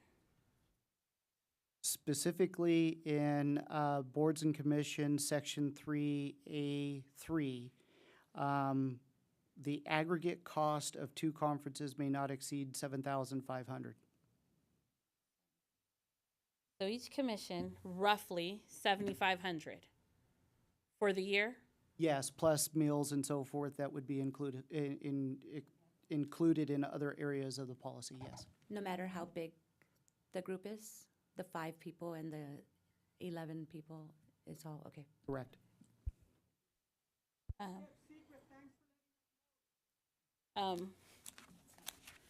Next, I want to ask, I'm sorry, I'm kind of hooked on the budget. Now that I've opened Pandora's box, I'm kind of trying to get to some information. So, the budget can only be spent on conferences, meals. What if they wanted to, I don't know, research or sponsor an environmental speaker or a booth at one of our events? This particular policy 3.04 does not address that specificity. All it addresses is compensation, whether it be by ordinance, such as Planning Commission, dinners, training in-service seminars, travel related to those particular in-service trainings, reimbursement of such travel and training, and that is it. Okay. So if we were to expand upon that policy, because I understand, and it's not just this commission, but let's say another commission wants to have a booth and set up and be able to give away swag or grab bags or something like that that represents the border commission they're on. Would we need to change this policy in order to include that in the $7,500 budget? We would. Yes. Okay. Hold on. Also, I know we've been having a discussion about them meeting monthly, and we're not quite sure how they got on a every 2-month schedule. I did look at that, and that seems a bit odd that they, of all people, would end up on a 2-month schedule when every other commission is on monthly. I've served on the Art Commission, and they are correct. You do get to, they will ask if you want to go dark during the summer. Because most people are going in and out of town, they're on vacations. Just as we go dark, they ask them if they would like to go dark. I am in support of, because I don't think it's a big change. I am in support of one, having them move monthly, but maybe not to give staff time. So we go through the readings, we go through the ordinance change, the resolution change, to give staff time to make that adjustment starting for the month of January. That also gives time to onboard whoever is elected to represent District 3 to if they want to sit on that board or commission, as we have to get appointed to them, or if they have commissioners that they want to go there.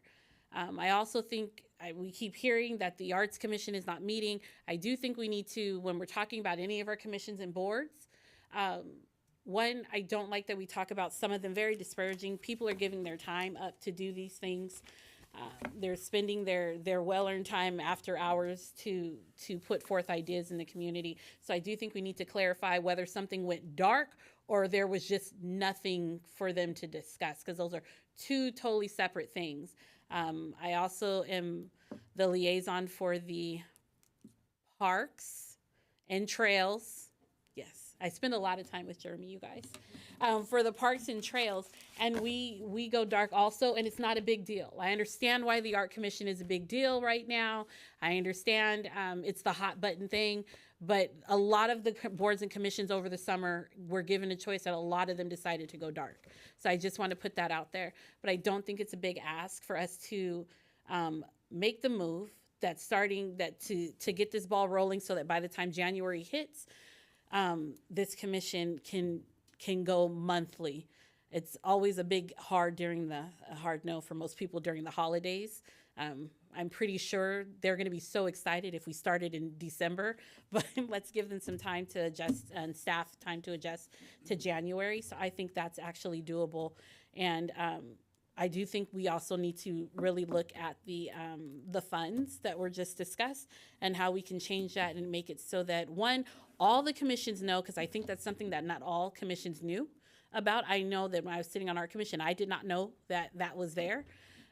So I think that's something that we need to have a greater discussion about how to make that accessible, and so that these commissions can use it, so that they can do what they really feel is good for the community, and putting on, whether it's I've seen them at our events, but putting on swag, or being able to talk, or have a speaker come in, something like that. So Thank you, Mayor Pro Tem. And I definitely agree with Mayor Pro Tem's proposal of getting that ball rolling, and that way in January we kind of hit all of these different topics, and we give you guys the opportunity that you're looking for as well, which is long overdue. So I also see Councilmember Delgado's hand raised. Thank you. And I'm going to be very quick, and I do want to let you guys know, and I highly recommend to you too, when a commission, board, or a meeting gets canceled, that you question why. And I do every time, because I'm literally getting ready to go to this board or commission meeting, and they email me and say it was canceled, and I said, why? And they have to tell me the reason, and most of the time it's a good reason. Sometimes it's quorum, but nonetheless, question that. I do like the idea of waiting till January, but you guys came out in force tonight. I was surprised to see you guys, because all I heard, and it was my pea brain filter, My wife will tell you I have a filter that heard that you guys haven't met in 7 years. And then I asked, why are they all here if they haven't met in 7 years? I didn't register. So thank you for clarifying. Yes, she clarified for me. When I saw you guys out here in force, I thought this is great. This is a board or a commission that want to meet, and we're stopping them. And we're not stopping them, but we're not making it easy for you. So, and then I questioned to the mayor why. He already asked it. Why are we? Is this the only one that meeting every month or it's not meeting every month? There's history behind it for sure. They made a decision years ago. They probably had good reason then. Now we're having good reason to change it now. So I agree that we should change it, and that's actually a no-brainer. Why would we? If you guys want to do it, we need the information out in the public. Why wouldn't we want to do that? So I think there is a motion. There's definitely consensus. On the I think floor, it's just though. clarifying the motion. I don't know if a formal motion has been made, so definitely would love for Mayor Pro Tem to just clarify that, and that way we could take a vote on it. So and it'd yeah, be I mean, separate because I did have two things, was the reduction of the ELC, and I think you're the liaison for there, so do you have any comment about whether that would be a good thing? Because right now they're not meeting, and the last 3 times have been because of lack of quorum, but there's only 4 members on 7, so they all have to be there. If one of them decides not to come, they don't meet. So since you're the liaison, do you want to give us some feedback? Do you think that it would be good to reduce them to 5 so that 3 is a quorum? I think this is definitely something that we should look at. Like I mentioned, even with any of the other boards and commissions, if it's an issue where the board and commission can't meet due to lack of quorum, then it's probably worth looking into reducing the number of members to make it easier for the boards and commissions to meet. So definitely, but again, as I think there's consensus for that. Like any of those more substantial changes, we should wait until January once the new council member is seated. But for now, as was stated by Mayor Pro Tem and Councilmember Delgado, changing the meeting dates from once every 2 months to once every month is a no-brainer. Like that's something we could do easily and we should do tonight. And the discussions on like the budget and what flexibility we give the boards and commissions and how many members are on a particular board and commission, I really think that should wait until the D3 council member is seated. They should have a say in that process. So I hope that answers your question. Do you want to reduce it or not? So that I we think can we should make wait. the motion? We should Wait to until- reduce the ELC? Yeah, we should Okay, wait until so then the only January motion- to make that change. Okay, So that D3 can weigh in and have a vote as well. But for now, they'll continue to not meet. What? Go ahead. I think we're waiting for MPT. If you want to make the motion on Yeah. what you propose, and yes, thank you. I'd just like to make one quick comment. In some cases, under the Brown Act, you can establish what the quorum is rather than changing the number of members Could we? for some of these subsidiary commissions and boards and committees. So that's an alternative. thank you, Mr. City Attorney. Appreciate that. Okay, So so I'll turn it over to Mayor Pro Tem. so I'm making a motion for us to adopt a change for the Historical Preservation and Environmental Board. I might have gotten it a little, okay, Environmental Board, to go from meeting every 2 months to once a month, with an effective date January 1st. Second that motion. Okay, sounds like there's a motion. Was that the full motion? Yeah, just before we vote? Okay. Motion on the floor, second as well. Madam Clerk, please call for the vote.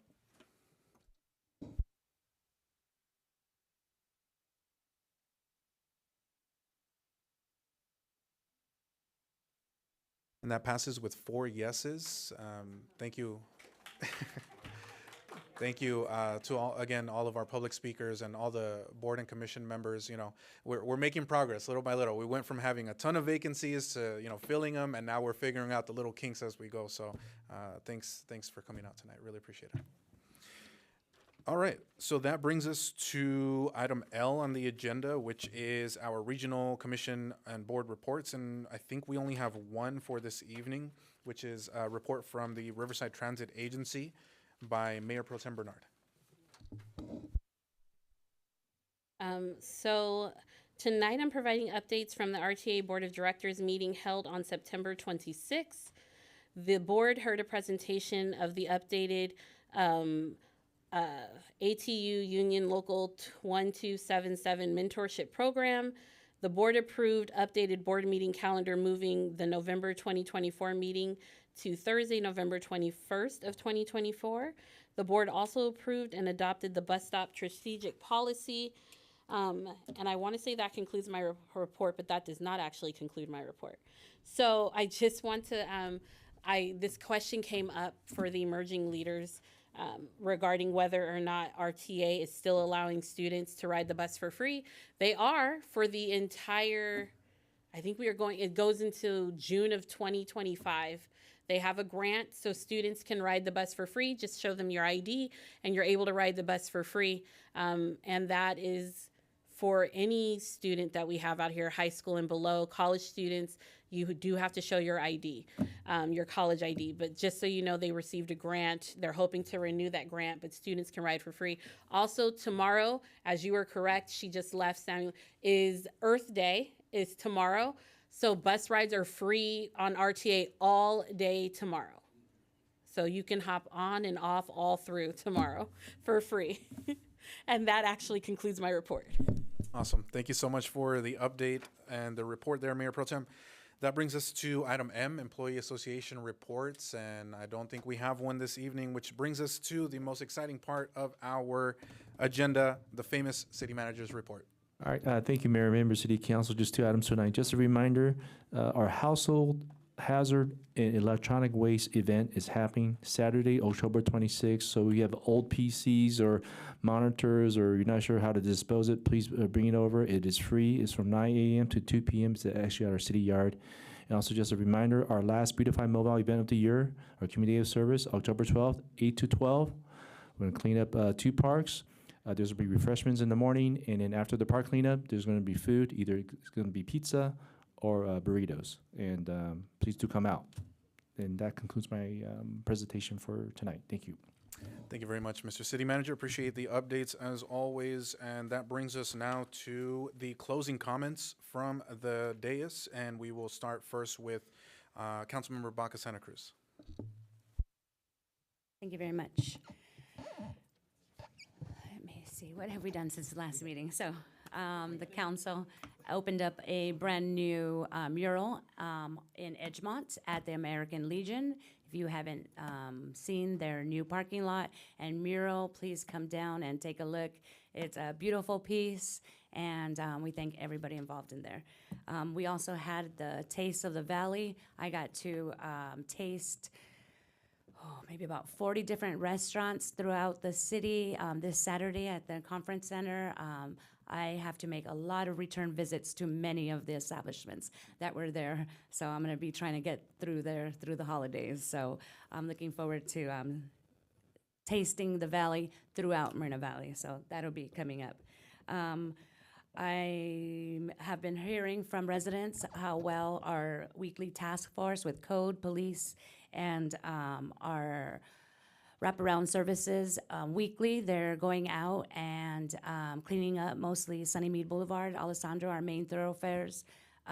We're also contacting a lot of businesses. So we did hear recently that the businesses are not keeping up their landscape. We've made contact.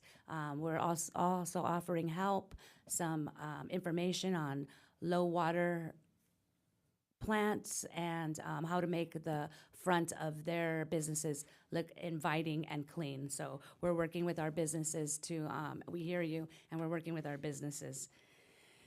In addition, I wanted to share some programs available to the county supervisor.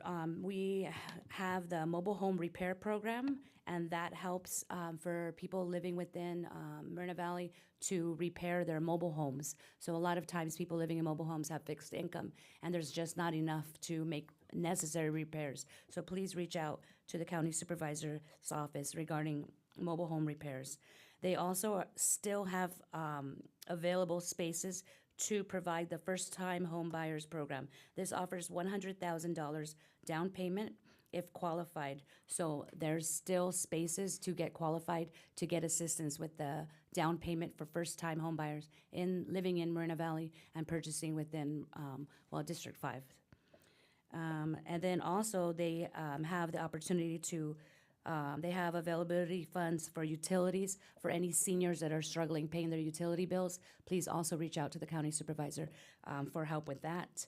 And their phone number is 955-1050. And that is it. Oh, I'll be at the day of service. And we already spoke about it, but on October 12th, please join us at City Hall so we can beautify Moval. That'll be it. Thank you. Next up, closing comments from Councilmember Delgado. Thank you, Mr. Mayor. I too attended the American Legion ribbon cutting, and I will tell you that area, that what they did and revitalized that area was amazing, and they're continuing to do that on that old 215. So that was really cool to see. I had a community engagement a couple weeks ago, and we had a great turnout, great conversations. And one of the things that I got from that is we have city staff attend these meetings: Public Works, Human Resources, Economic Development, and PD. And every single one of them had an assignment, and every single one of them got back to me, to the residents, that they followed up with what they were supposed to follow up with. So I want to thank you, and I think Melissa was the busiest, but thank you for that. I really do appreciate that. Heard a couple public comments tonight regarding, and I hope it's not true that a couple candidates out there are vying to get rid of RSO and start the Moreno Valley PD, a city that's not even possible. So I'm hoping that it's not true and it's just silly season rumors. So my feelings on that. And on those same lines, public safety should not be, and absolutely should not be, a Democrat or a Republican issue. Public safety should be a public safety issue. Your safety should be what you're thinking about, not who you're going to vote for or what person you're going to vote for regarding that. It is the most. It's the foundation of our existence is safety. And on those lines, pray for our leaders in Washington, D.C. and the military leaders that have decisions, very, very tough decisions to make today. I don't know if you guys heard, but Iran attacked Israel, and the base is on high alert right now, and the base is in the city of Moreno Valley. Mayor and I are on the March Joint Powers Authority Commission, and we work very closely with the base leadership, and they're scrambling. And this is no drill, and this is not a joke. So pray for our leaders that they make the right decisions for the United States. There are adversaries out there, North Korea, China, and Russia are looking at what we're going to do, what our next move is going to do. So that means that, again, it's a horrible time of year, and what we call silly season, it is bipartisan, I guess, right? Well, this right here, this flag behind me says that it's not. We are not bipartisan here. We are partisan, whatever. We are united. We are Americans, and when we go defend or whatever we decide to do, when our leaders decide to do it, we're doing it as Americans and not Republicans or Democrats. So I just wanted to throw that out there, and on those lines, a little bit more local. Please be kind to one another. I know that's I see Tombo out there, Yambo, right? Rambo, Tombo, Rumbo. Hey, Rambo. I see him out there. He's one of the smiliest people out there. So if he can smile all the time during weird times, we all can. So thank you very much, and we'll see you in a couple weeks. Thank you very much, Councilmember. Next up, Mayor Pro Tem Bernard. Thank you, Mayor. I just want to put a few things on everyone's radar. You've heard about our day of service, but that is also one of my favorite days, which is dump day over here at the city corporate yard. That would be October 12th from 8 to 12 p.m. Don't leave it on the side of the road. Take it there, load up a car, and drop it off. I know people are like, someone will pick it up. You're right. City staff picks it up.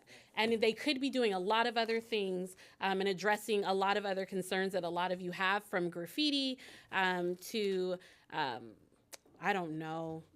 They can address anything other than throwing their backs out and lifting things that you can take to the dump yard on October 12th from 8 a.m. to 12 p.m. So thank you very much. Also, our Parks and Rec has their Teen Fright Night coming up on October 18th at 5 p.m. It is going to be, the theme is thriller, and they will have a haunted maze there. So please, please, please, please, if you have any teens, go do that.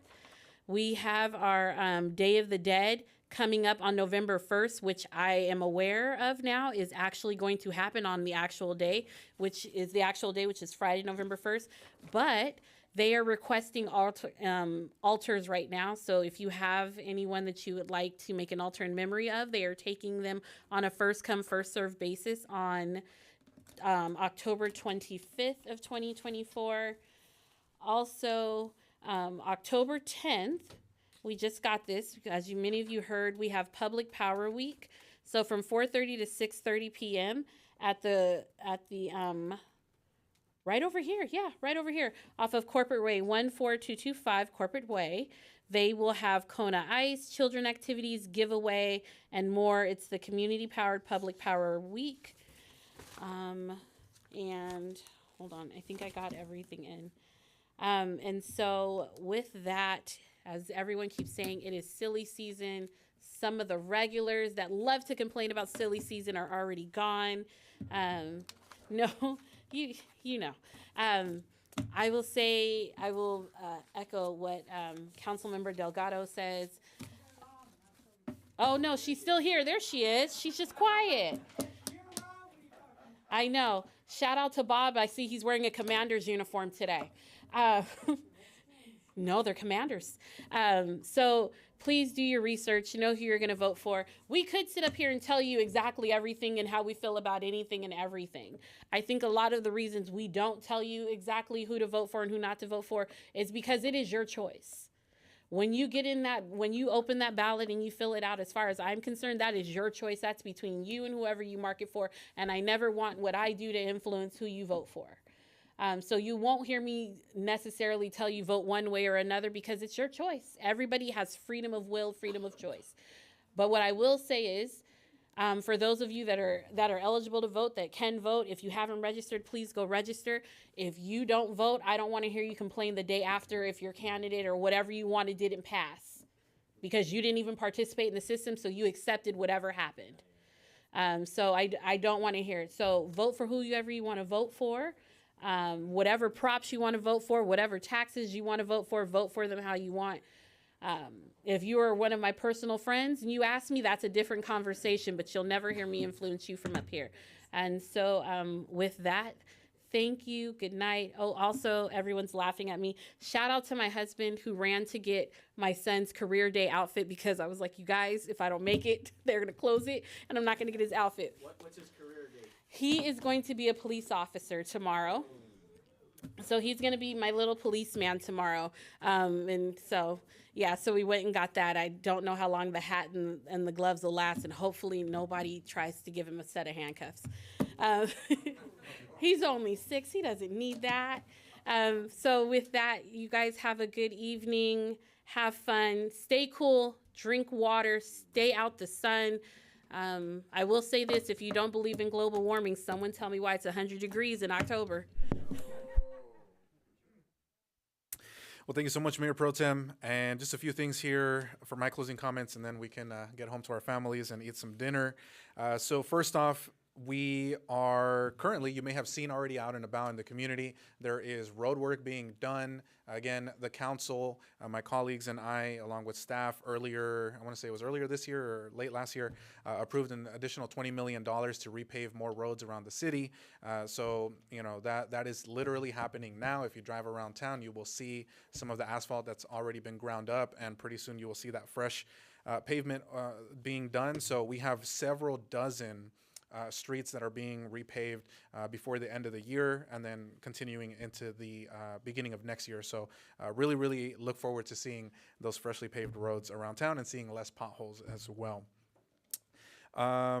Also, just again, I usually don't respond, but I feel like I have to, because I usually just keep my poker face on and I just stay quiet up here, but I need to make sure I clarify. So I think it was Chris Baca that mentioned that he said, I think he heard that certain candidates, including myself, want to form our own police department. That's 100% false. I mean, I have no idea where he pulls that from, but it is silly season, so I hope he's not doing it on purpose. I'll give him the benefit of the doubt, but just wanted to say that's not true.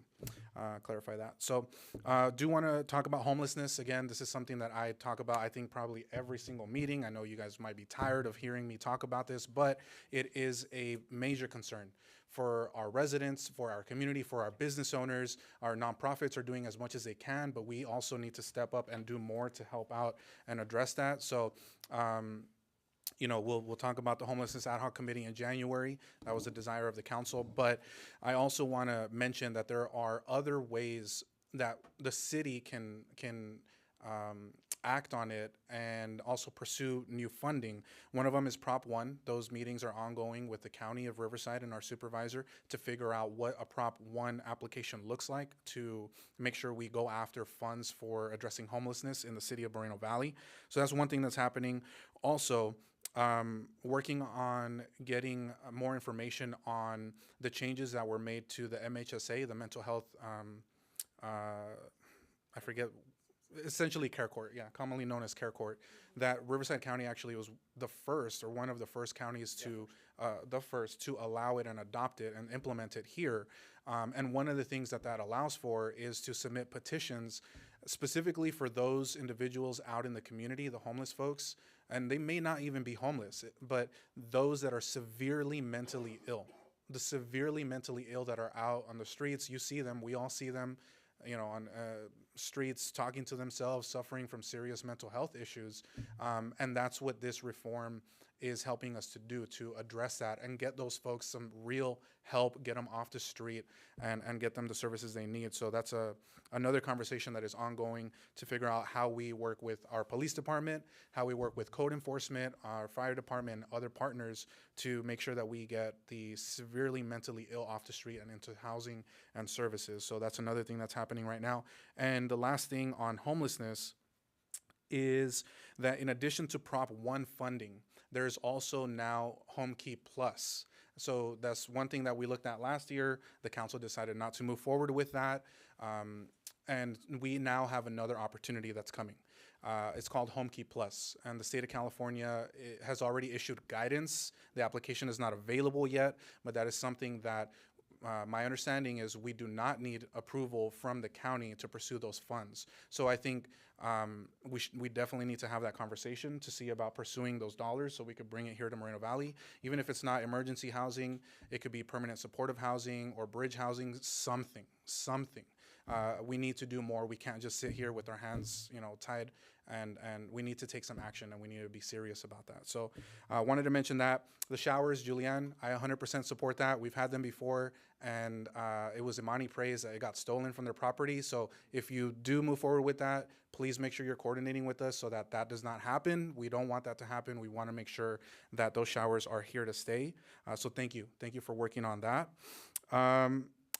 Also, last Saturday, there was an event at the Marchfield Museum where the president of the Rose Parade came out because Rancho Verde High School, for the second year in a row, is going to be in the Rose Parade. So they had a chance to come out and tour the area and see our students. I also had the chance to be on a panel for the California Teachers Association to talk about social justice and cultural equity. So thank you to CTA for inviting me out to that. Taste of the Valley was great. And SoCal Gas, shout out to Adam Evantov. They gave out a $5,000 grant to the Mexican Kitchen, so thank you, SoCal Gas. 40th anniversary for Todec with the Festival Monarca was great. Thank you for inviting us out, as always, every year.